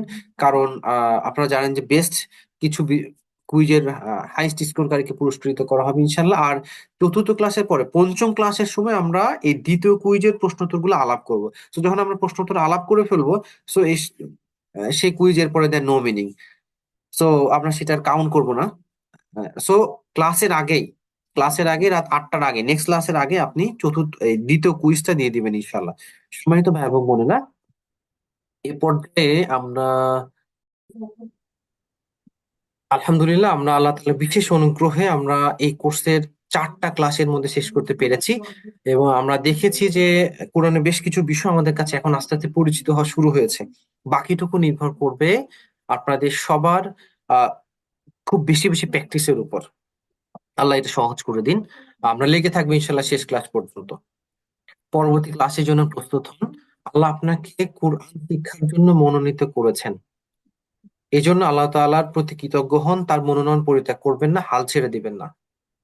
সুবহানাল্লাহি ওয়া বিহামদিহি, সুবহানাকাল্লাহুম্মা ওয়া বিহামদিকা, নাশহাদু আল্লা ইলাহা ইল্লা আনতা, নাস্তাগফিরুকা ওয়া নাতুবু ইলাইক। আসসালামু আলাইকুম ওয়া রাহমাতুল্লাহি ওয়া বারাকাতুহু।